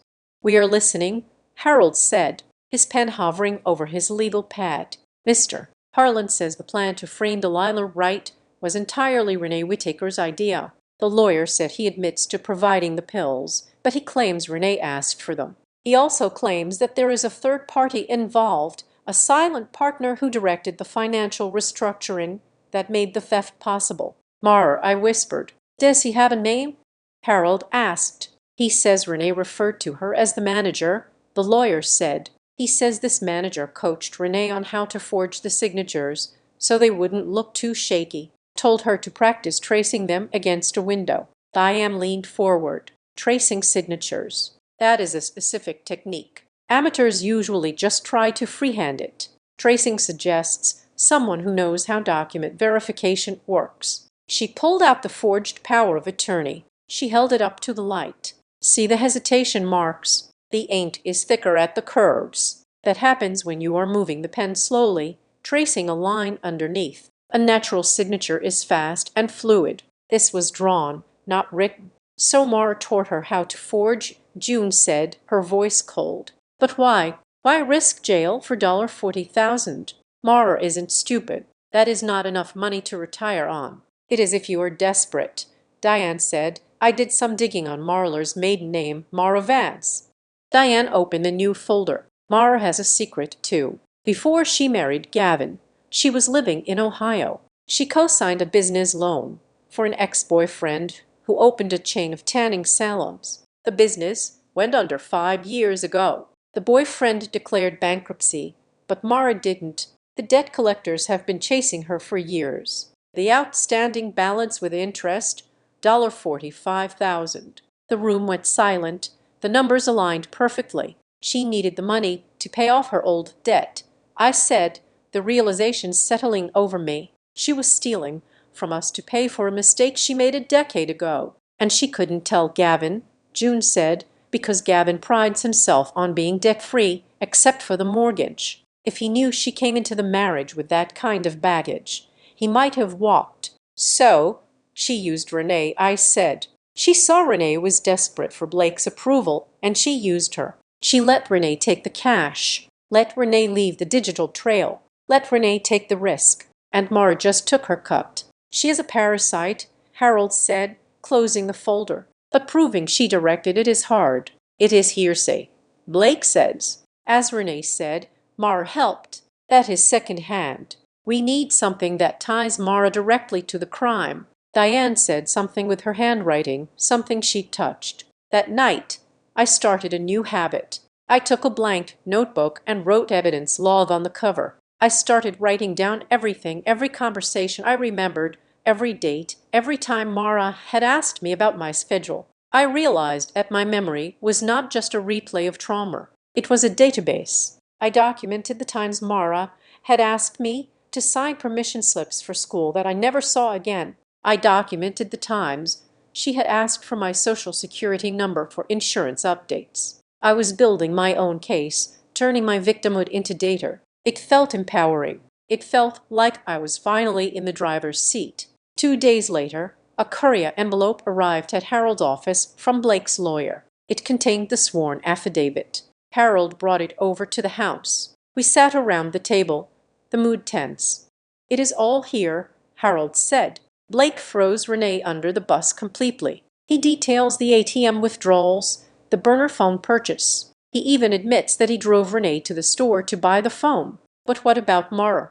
June asked. He mentions her, Harold said, but he says he never spoke to her directly about the plan. It was always Renee relaying messages. Mara says, we need to do it this week. Mara says, use this notary. It helps, but a defense lawyer could argue Renee was lying to Blake to make herself look more important. Harold flipped to the last page of the affidavit. He paused, his eyebrows knit together. What is it? I asked. There is a postscript, Harold said. Blake added a handwritten note at the bottom. It says, tell the kid to check the safe, not the little one in the bedroom, the fireproof box in the garage. Renee told me there is an envelope taped to the back of the bottom drawer. She said it was their insurance policy. In policy, June asked. He says it is the paper the dad signed, but not the one he thought he signed.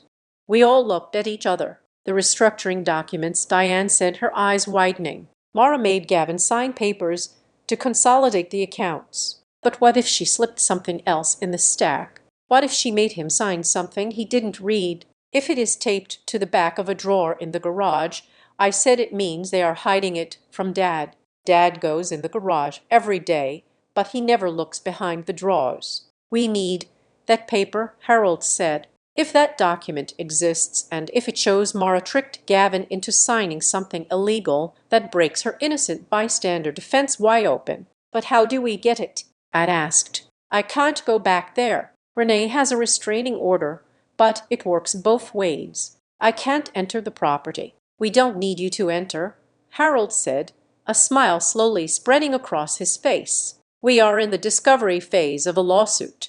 I can request a court-ordered inspection of the property to secure financial records. Will the judge grant it? June asked with this affidavit. Harold held up the paper. And with a police report for child endangerment, the judge will give me the keys to the front door. But we have to move fast, Diane warned. If Renee or Mara finds out Blake is talking, that paper will disappear into a shredder. I will file the emergency motion tomorrow morning. Harold said, we will have a sheriff's deputy escort us to the house by tomorrow afternoon. I looked at the war binder. It was getting thicker. The story was changing. It wasn't just about a sister who was jealous. It was about a stepmother who was drowning in debt, and a father who was too checked out to notice his family was being cannibalized from the inside. They thought I was stupid, I said quietly. They thought I was just a kid who would run away and disappear. They forgot one thing, June said, reaching out to cover my hand with hers. They forgot that you are my granddaughter and we don't run, we fight. I went to bed that night, but I couldn't sleep. I kept thinking about the garage, the smell of gasoline and sawdust, the old metal filing cabinet where Dad kept his tax returns. It was such a mundane place to hide a bomb. I realized then that the get out my father had screamed at me wasn't just an order to leave the house. It was the only thing that saved me. If I had stayed, if I had been compliant, if I had let them send me to treatment, I would never have met Diane. I would never have found the truth. Getting kicked out was the beginning of my freedom. And tomorrow we were going back to collect the rent. The atmosphere in June's dining room had shifted from frantic investigation to a heavy, solemn silence. The rain outside had finally stopped, leaving behind a cold, gray dampness that seeped into the bones of the house. We had the bank statements. We had Blake's affidavit. We had the evidence of Ernest's theft. But June was still holding something back. I could see it in the way she moved around the kitchen, her hands trembling slightly as she dried the same tea saucer 3 times. Finally, she turned to me. She walked over to the antique cedar chest at the foot of the stairs, the one I had been told never to touch as a child, and opened it. She pulled out a blue envelope. It was not a standard business envelope. It was thick, textured stationery, the kind my mother used to use for thank-you notes. The blue was faded, the edges soft with age. On the front in handwriting that made my heart stop was my name, Delilah. Your mother gave this to me 3 weeks before the aneurysm took her, June said, placing the envelope on the table amidst the sea of legal paperwork. She made me swear an oath. She said, June, you keep this sealed. You only open it if Delilah is pushed out of that house before she turns 18. I stared at the envelope. She knew. How could she know? Your mother was an accountant. Delilah, June said softly. She didn't predict the future with a crystal ball. She predicted it with risk analysis. She knew Gavin was weak, and she saw how Mara looked at the family finances even back then. She saw the hunger. I reached out and opened the flap. The glue had dried up years ago, so it popped open with a soft sigh. Inside was a single sheet of paper covered in my mother's precise angular script. It was not a sentimental love letter. It was a tactical briefing. My dearest Delilah, it began, if you are reading this, then my worst fears have come to pass, and you are no longer under your father's roof. I am sorry I cannot be there to protect you, but I can give you the map. I read on my vision blurring. Do not trust the narrative that you are the problem. My mother wrote, I have structured the insurance trust and the education fund specifically to prevent your father from accessing the principal. However, there is a loophole regarding incapacitated beneficiaries. If someone tries to label you as mentally unstable, chemically dependent, or legally troubled, they are doing it to trigger Article 4, Section C of the trust agreement. This clause allows the trustee to liquidate assets for your rehabilitation. I looked up at Diane. She called it. She predicted the exact play. Diane nodded, her face grim. Keep reading. If this happens, the letter continued, check the power of attorney. I never signed a durable power of attorney for you children because I wanted the courts to oversee it. If a document exists giving anyone unilateral control over your legal rights before you are an adult, it is a fabrication. Check the witness. Check the notary. Fraud hates a vacuum. It always leaves a trace. The letter ended with a list. It was a list of account numbers, policy numbers, and the contact information for the original trust administrator data that Mara had claimed was lost years ago. The power of attorney, Harold Klein said, pulling a forged document from the evidence pile. Your mother just gave us the instruction manual on how to dismantle it.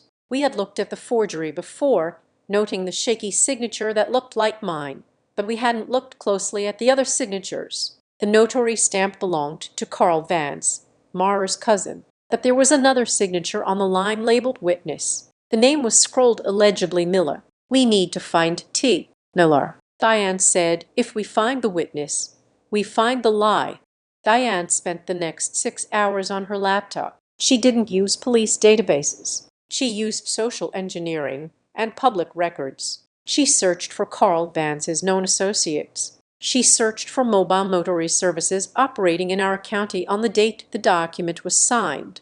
At 7 in the evening, she spun her laptop around. "Got him," she said. "Toby Miller. He isn't a random witness. He is a driver for a service called QuickSign Mobile Notary. They send notaries to people's houses for urgent documents." "So Renee called a mobile notary?" I asked. "No," Diane said. "Renee was in school that day. I pulled the phone records for the house landline. There was a call to QuickSign at 9 in the morning on October 20th. But here is the catch. The appointment confirmation wasn't sent to the house email. It was sent to a Gmail account." Diane clicked a key, opening a print out of a subpoenaed email log from the notary company, which he had bullied out of their manager just an hour ago by threatening to expose their hiring of unlicensed drivers. "Client Mara Whittaker. Email Mara. Gmail. Come." The room went cold. "Mara booked it," I said. Mara called the notary. Mara arranged for her cousin Carl to be the notary of record, but they used the mobile services driver as the witness to make it look legitimate. And the date? Harold pointed out October 20th. That was a Tuesday. Renee was at school. You were at school. Gavin was at work. "So who signed my name?" I asked. "Mara did," Diane said, "or she guided the pen. But this email proves Mara was the architect. She wasn't standing in the doorway drinking tea. Delilah, she was the one who called the service. She was the one who paid the fee." Then Diane dropped the second bomb. "I decided to look a little deeper into your stepmother's resume." Diane said Gavin always said she was a homemaker who used to work in retail. That is a half-truth. Before she worked in retail, Mara spent 5 years as a bookkeeper for a small construction firm in Ohio. "Construction?" June asked. "A firm that was investigated for payroll fraud." Diane said they were creating ghost employees to skim money. Mara was never charged, but she was the one managing the ledgers. She knows exactly how to create a paper trail that looks messy enough to be incompetence, but structured enough to be theft. She is a professional. I whispered. She isn't just a mean stepmom. She is a white-collar criminal who married a mark. The realization hit me harder than the rain had. For years, I had directed all my anger at Renee. Renee was the one who bullied me. Renee was the one who spread the rumors. But Renee was just a blunt instrument. Marlowe was the hand holding the knife, and my father. He wasn't just a bad parent. He was the distraction. He was the puppet she used to give the household an air of legitimacy while she hollowed it out from the inside. Harold stood up and paced the room. "This changes the classification of the case," he said. "This is no longer a civil custody dispute. We have evidence of a conspiracy to commit identity theft, wire fraud, and insurance fraud orchestrated by a guardian against a minor. I am sending this to the CPS case manager and the district attorney tonight." The next morning, the impact of Harold's email was immediate. MS. Vasquez from CPS called June at 8:00. Her tone had changed completely. There was no more talk of family reunification or mediation. "We have elevated the case to level 1. MS. Vasquez said, "We are coordinating with the Economic Crimes Unit. We are freezing the assets of the household pending a full audit." And Mrs. Callahan, "We are requesting that Delilah not attend school for the next 2 days. We believe there may be a risk of retaliation." Retaliation. The word hung in the air like smoke. We didn't know exactly what was happening inside the Whittaker house, but news in a small town leaks like water through a cracked ceiling. That afternoon, I got a text from a girl I used to know, someone who lived across the street from my father. "Cop cars at your dad's house again." The text read, "Renee is screaming in the front yard." It wasn't until later that we pieced together the scene when the bank accounts were frozen. The house of cards collapsed instantly. Renee went to use her debit card at a gas station and it was declined. She called Dad. Dad called the bank and was told his assets were under investigative hold. Renee, the golden child who had never been told no, panicked. She realized the walls were closing in. She tried to play her usual card, blaming someone else. We learned from the neighbor that Renee had run out onto the lawn, shouting at Dad as he got out of his car. It wasn't me, it was Blake, and it was her. She told me to do it. She was pointing at the house, pointing at Mara, but Mara didn't scream. Mara didn't come out onto the lawn. According to the neighbor, Mara simply walked out the front door, took Gavin by the arm, and whispered something in his ear. Gavin, who had looked ready to explode a moment before, suddenly went pale. He slumped. He let Mara lead him back inside the house, leaving Renee crying on the grass. What does she have on him? I asked Jew that evening. Why does he listen to her? He knows she stole the money now. The bank told him. There, Jun said. She was looking out the window at the darkness. Mara isn't just holding the checkbook, Delilah. She is holding his pride. Your father has a secret. I have always suspected it. There is something from before he met Mara, or maybe right when he met her, that he is terrified will come out. A secret that is worth $40,000, I asked. A secret that is worth his reputation, June said, and for a man like Gavin, reputation is worth more than money. The day before the court hearing, Harold came over to prep me. He looked serious. He wasn't wearing his usual rumpled suit. He was wearing his court armor, a sharp navy blazer, and a tie that looked like it meant business. Tomorrow is going to be brutal, Harold said. We have the evidence. We have the blue envelope. We have the affidavit. But they have a lawyer too, a man named Silas Thorne. He is expensive, and he is dirty. Mara must have dipped into a hidden reserve to hire him. What will they argue? I asked. How can they argue against the facts? They won't argue the facts, Harold said. They will argue character. They will try to paint the letter from your mother as the ramblings of a sick woman. They will say Blake is a liar trying to reduce his sentence. They will say you are a manipulative teenager who hates her stepmother. But the forgery, they will claim you signed it and forgot, Harold said, or that you authorized it verbally. They will try to muddy the water enough that the judge hesitates. He leaned across the table. But we have a strategy, Harold said. We are not going to attack Mara first. We are going to attack Gavin, my dad. He is the weak link, Harold said. Mara is a sociopath. She won't break on the stand. Renee is a mess. She will just cry. But Gavin is a man carrying a heavy load. We are going to put the weight of the truth on his shoulders and see if his knees buckle. Harold opened the war binder to a specific page. It was a timeline of the night I was kicked out. I am going to ask him one question, Harold said. One question about the timeline, and when he answers it, he is going to have to choose between perjury and his wife. He will choose Mara, I said bitterly. He always chooses her. Maybe, Harold said. But there is one thing you need to be prepared for, Delilah. But when your father takes that stand, Harold said, his voice lowering, he is going to say something. I had seen the preliminary witness list and the summary of expected testimony. He is going to say a sentence that you are not expecting. It is going to hurt. It is going to sound like the final nail in the coffin of your relationship. What is it? I asked, bracing myself. He is going to deny the storm, Harold said. But he was there. He pushed me out. He is going to say he told you to leave temporarily. Harold said he is going to say he told you to go to Grandma's house. He is going to try to rewrite history to make himself look like a stern parent, not an abusive one. He is going to look you in the eye and say, I never told her to get out forever. I felt the anger flare up hot and bright. He is a liar. Yes, Harold said. But that lie is the trap, because once he says that, once he commits to the lie that it was a safety measure, we are going to introduce the blue envelope. And the blue envelope proves that the safety measure was actually a premeditated looting of your inheritance. Harold closed the binder. Get some sleep, Delilah. Tomorrow we don't just win a case, we end a dynasty. I went upstairs, but I didn't sleep. I sat on the edge of the bed holding the blue envelope. I traced my mother's handwriting with my finger. I am sorry I cannot be there to protect you. You are here, Mom, I whispered to the empty room. You are right here. Tomorrow I would walk into a courtroom and face the 3 people who had tried to erase me. I would face the sister who sold me out for clothes. I would face the stepmother who sold me out for debt relief. And I would face the father who sold me out for silence. They thought they were walking into a custody hearing. They didn't know they were walking into an ambush set by a ghost.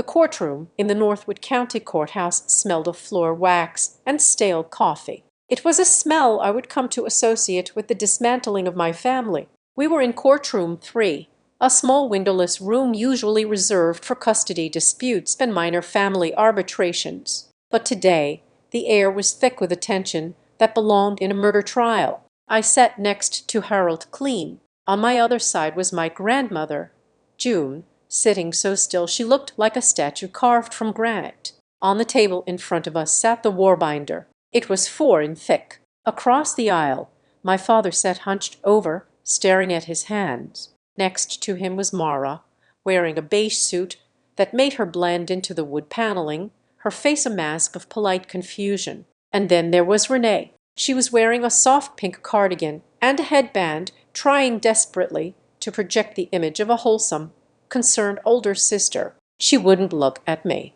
Judge Patterson, a woman with reading glasses perched on a sharp nose, called the session to order. We are here to determine the emergency guardianship petition filed by June Callahan regarding the minor Delilah Wright, the judge said, and to address the cross-petition for reinstatement of custody filed by the father, Gavin Whittaker. Harold stood up. He didn't waste time with flowery opening statements. He opened the binder. "Your Honor," Harold said, his voice filling the room, "this is not a custody dispute. This is a crime scene cleanup. The petitioner intends to prove that the minor was ejected from her home not because of behavioral issues, but as part of a conspiracy to conceal significant financial fraud." Silas Thorne, my father's expensive lawyer, shut up. "Objection. Accusatory and irrelevant. It goes to the fitness of the guardian," Judge Patterson said, peering over her glasses. "Overruled. Proceed, Mr. Clean." The hearing began with the dry recitation of facts, but it quickly escalated when Harold called Renee Whittaker to the stand. Renee walked up to the witness box. She looked fragile. She wiped a non-existent tear from her eye before taking the oath. When Thorne questioned her, she was perfect. She spoke softly about how much she loved me, how she had tried to help me with my addiction, how scared she was when I became violent. Then it was Harold's turn. He walked to the podium holding a single piece of paper. "M. Whittaker," Harold began, his voice deceptively gentle, "you stated that you found drugs in Delilah's room on October 26th, and you stated that Delilah had been stealing money from your father to pay for these drugs. Is that correct?" "Yes," Renee whispered. "It was heartbreaking." "Let's talk about the stealing," Harold said, "specifically the withdrawal of $500 from the ATM on Main Street on October 14th. You told your father Delilah took that money." "Yes, she confessed to me." "Interesting," Harold said. He picked up a remote and pointed it at the monitor on the wall. "Exhibit C, the school attendance record." The screen flickered to life. On October 14th at 2:00 in the afternoon, the exact time of the withdrawal, Delilah was in chemistry lab.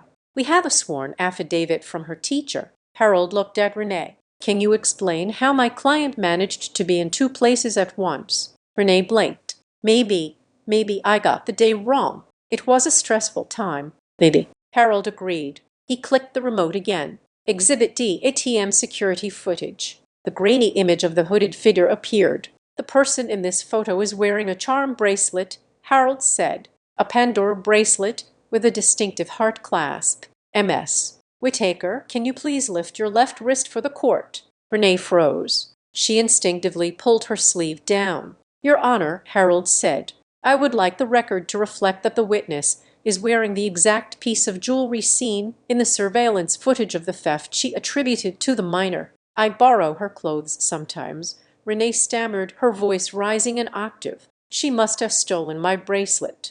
"And did she also steal your height?" Harold asked. "The withdrawal was made by someone standing 5'8" in tall. Delilah is 5'4" unless she was wearing stilts in chemistry class." MS. Whittaker, that is you in the photo." Renee looked at Mara for help, but Mara was staring straight ahead, refusing to make eye contact. Renee was on an island and the water was rising. "I was just trying to get the money back," Renee cried out, pivoting to a new lie. "I was trying to replace what she stole before Dad found out, by withdrawing it from his account." Harold asked dryly. "That is an interesting way to replace funds." He dismissed her. Renee practically ran back to her seat, her face a blotchy red. Next, Harold introduced the affidavit from Blake Harron. Since Blake was incarcerated in Delaware, his statement was read into the record by the court clerk. The room went deadly silent as the clerk read the words. Renee told me we needed to get the kid out of the house because the stepmother needed access to the trust fund. She said Mara was directing the paperwork. I watched Mara. She didn't flinch. She was good. She looked like she was listening to a story about strangers. Harold called Mara to the stand. Mara walked up with dignity. She sat down, smoothed her skirt, and looked at Harold with a polite, slightly bored expression. "Mrs. Whittaker," Harold said, "you have heard the allegations. Did you conspire to frame your stepdaughter?" "Absolutely not," Mara said, her voice steady. "I have no idea what that young man is talking about. He is a criminal trying to reduce his sentence. I'd have always treated Delilah as my own." "You treat her as your own," Harold repeated. "So you handle her administrative needs, her paperwork." "I try to help Gavin." "Yes. Did you help Gavin restructure the family finances 18 months ago?" "I suggested we consolidate for efficiency." Mara said, "That is hardly a crime." "No," Harold said, "but forgery is." He walked to the table and picked up the power of attorney document. "This document gives Renee Whittaker full control over Deliller's assets. It is notarized by Carl Vance. He is your cousin, is he not?" "He is a distant relative," Mara said dismissively. "I use him because he is convenient." And the witness Harold said, "Toby Miller, you claimed you didn't know anything about this document, that perhaps Delilah signed it herself, but we subpoenaed the records from QuickSign Mobile Notary." Harold slammed a piece of paper onto the witness stand railing. "This is an email booking confirmation," Harold said, his voice hardening. "Dated October 20th. Sent from Mara V. 1980 Gmail. You booked the notary. Mrs. Whittaker, you paid for the appointment with your personal credit card, and you specifically requested that the notary come to the house at 9:00 in the morning, a time when you knew Delilah was at school." Marlar's composure cracked.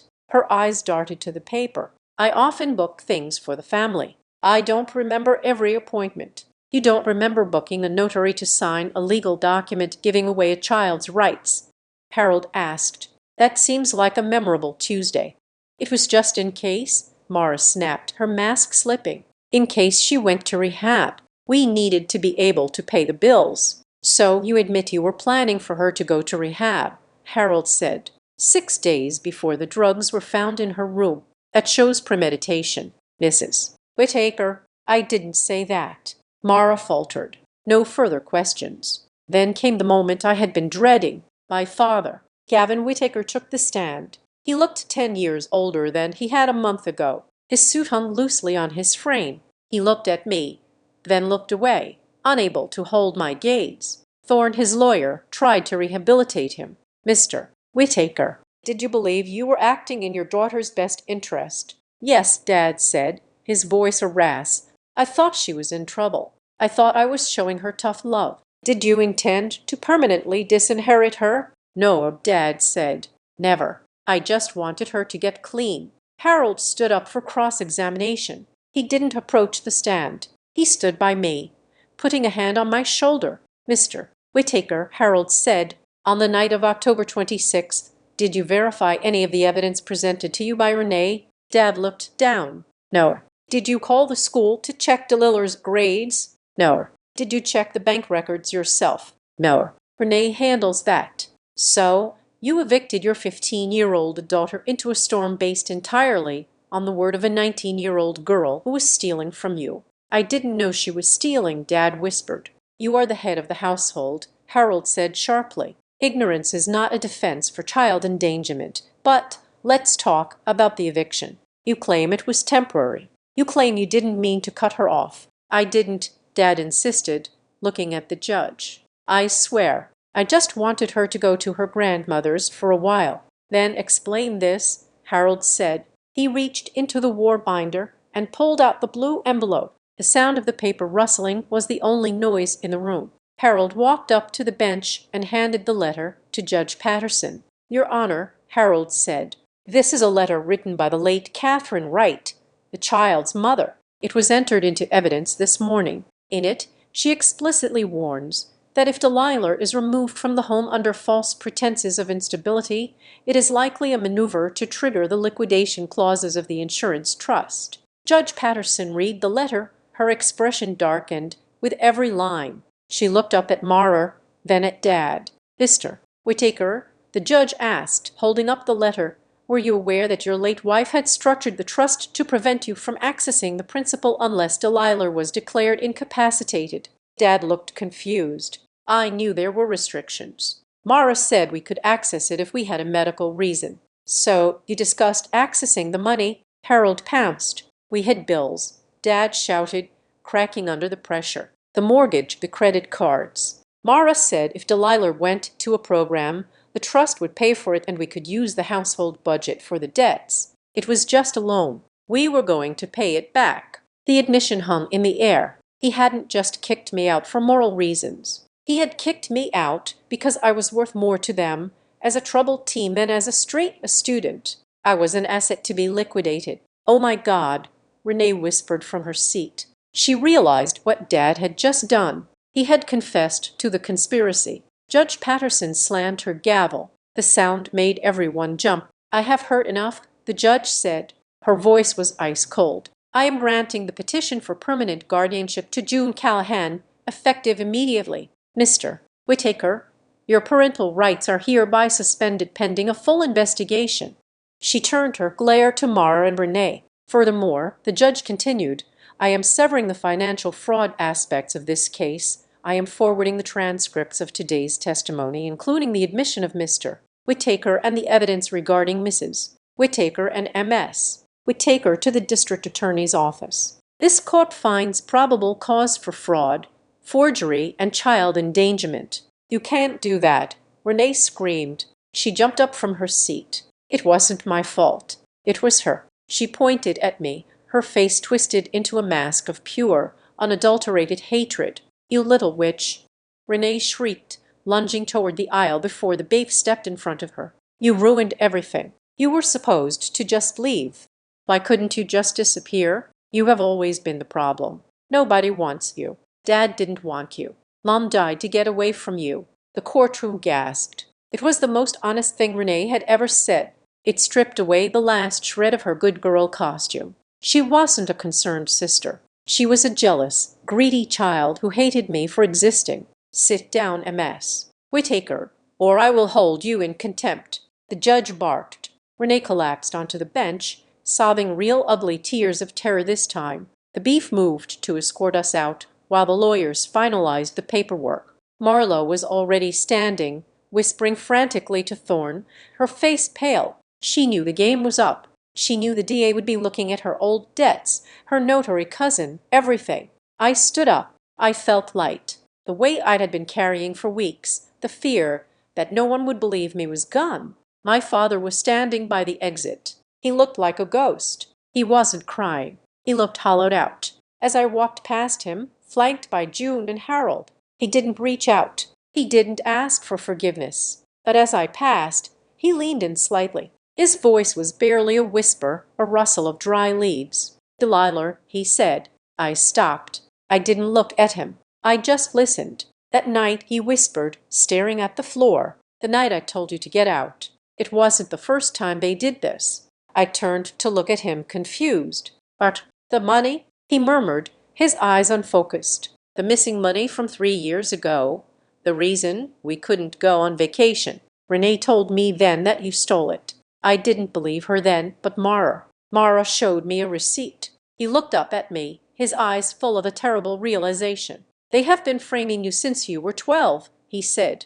I just stopping them. June grabbed my arm. "Come on, Delilah. Don't listen to him. He's just trying to share the guilt." We walked out of the courtroom doors into the bright, harsh fluorescent light of the hallway. But my father's words stuck in my chest like a splinter. Since I was 12, it meant my entire adolescence had been a lie. Every time I got in trouble, every time I was grounded, every time Dad looked at me with disappointment, it had all been a slow-motion heist. They hadn't just stolen my money. They had stolen my father's, love dollar by dollar, lie by lie. And now I wasn't just satisfied with safety. I wanted them to pay, not just with jail time. I wanted them to feel the eviction. I wanted them to know what it felt like to be told to get out. The drive to the Seabrook Care Pavilion took me past the turnoff for my grandmother's house. I did not stop. June Callahan had passed away 3 years ago, leaving me with a fully paid-for college degree,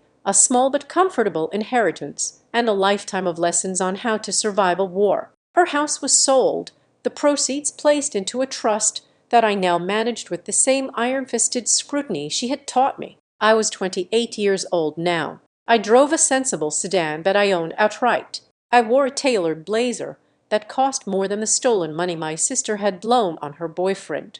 I worked as a senior risk analyst for Northbridge Ledger Works, a corporate compliance firm. My job was simple. I found the rot in companies before it collapsed the building. I was very, very good at it. The rain was falling again, a light, steady drizzle that washed the dust off the highway signs. It felt appropriate. The story had started in the rain, and today I intended to end it in the rain. When I walked into room 304 of the care facility, the smell of antiseptic and fading flowers hit me. My father, Gavin Whittaker, was lying in the bed. He looked small. The imposing man who had blocked the doorway 13 years ago was gone, replaced by a frail figure hooked up to an oxygen monitor. He opened his eyes when I entered.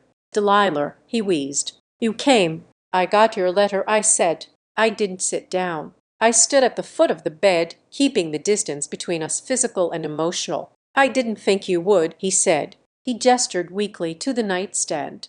"I have something for you." The nurse put it in the drawer. I opened the drawer and pulled out a thick manila envelope. It was heavy. "What is this?" I asked. "It is the truth," Dad said. His voice was thin, like paper tearing. "After the court hearing, after you left, I didn't divorce Mara. I know you hated me for that, but I couldn't. She threatened to expose everything, the debt, the tax evasion she had set up in my name without me knowing. She had me trapped." I looked at him, feeling a dull ache of pity. "So you stayed?" "I stayed," he admitted. "I started keeping records. I started doing what you did.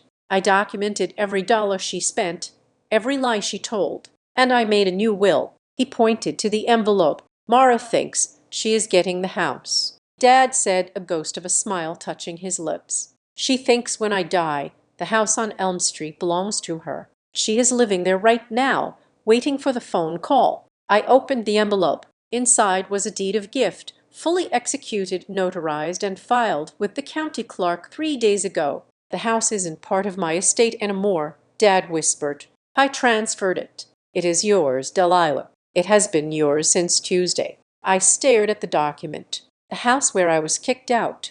The house where Renee had framed me. The house that Mara had turned into her fortress. "Why?" I asked. "Because it is the only way I can make it right," he said. "I can't give you back your teenage years. I can't undo the night in the storm, but I can give you the power to decide who stays and who goes." He coughed, a wet rattling sound. "I am sorry, Delilah. I was a coward. I let them hurt you because I was afraid of being alone. And in the end, I died alone anyway." "You aren't dead yet," I said softly. "I am close enough," he said.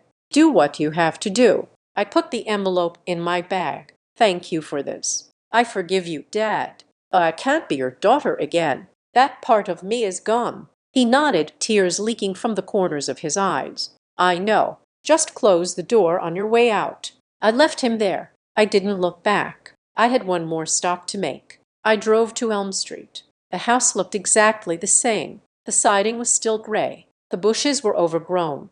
But there was a bright, yellow Volkswagen Beetle in the driveway. Renee's car, now old and rusted, but still there. And Mara's sedan was parked behind it. I parked my car on the street. I picked up my bag. I checked my phone to make sure the digital copy of the deed was accessible, just in case. I walked up the driveway. The rain was picking up, drumming against my umbrella. I didn't knock. I used the key that Dad had included in the envelope. The lock clicked. I pushed the door open. The smell of lemon polish was gone, replaced by the scent of stale cigarettes and takeout food. "Whom is it?" Renee's voice called from the living room. "Mom, did the lawyer call back?" I walked into the living room. Renee was sitting on the couch watching a reality TV show. She was 32 now, but she looked worn out. Her face was puffy, her hair unwashed.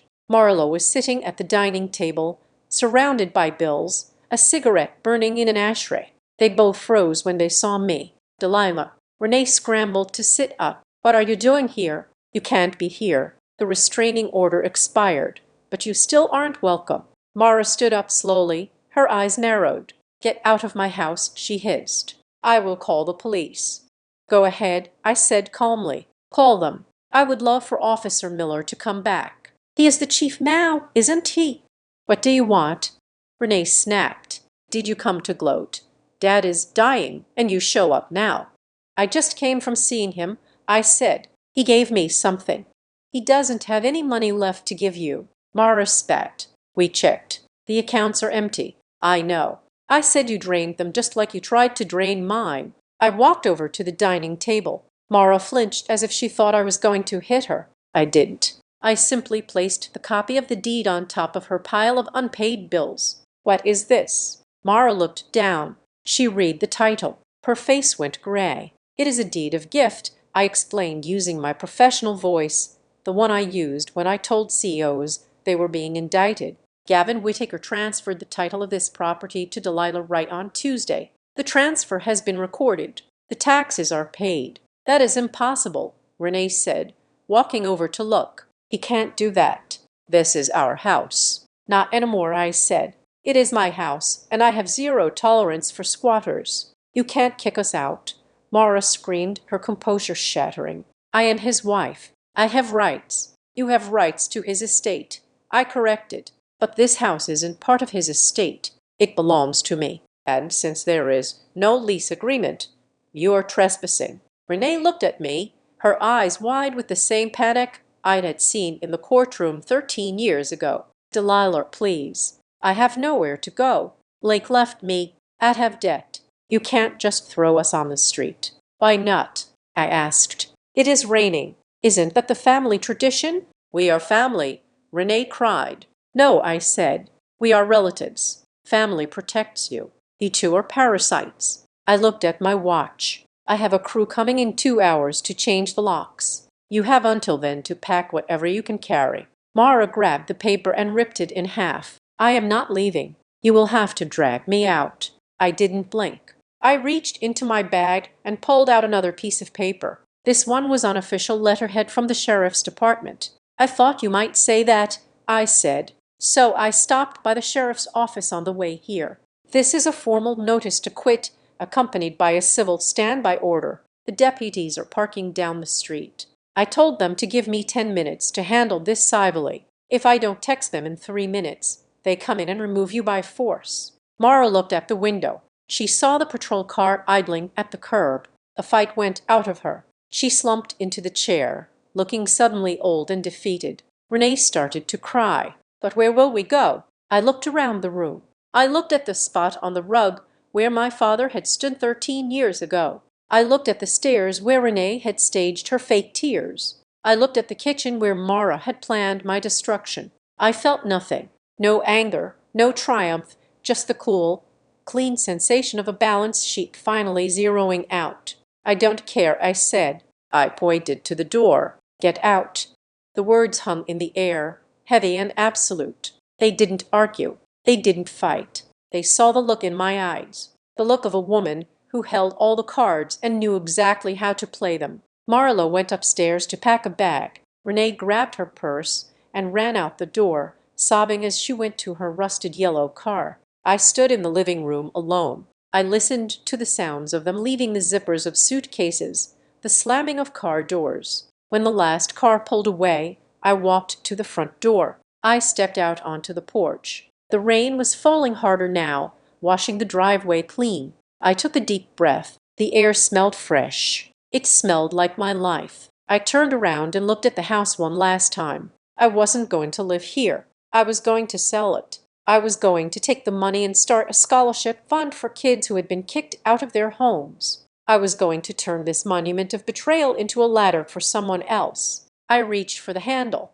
13 years ago, this door had been slammed in my face. Today, I was the one holding the key. I stepped inside and closed the door quietly, firmly. The storm was finally over. Thank you so much for listening to Delilah's story. If you enjoyed this tale of justice served cold, please scroll down and leave a comment telling me where you are listening from. I love seeing how far these stories travel. Don't forget to subscribe to Azad Revenge Stories. Hit that like button and smash a hype button to help this story reach even more people. See you in the next video. Thanks to all.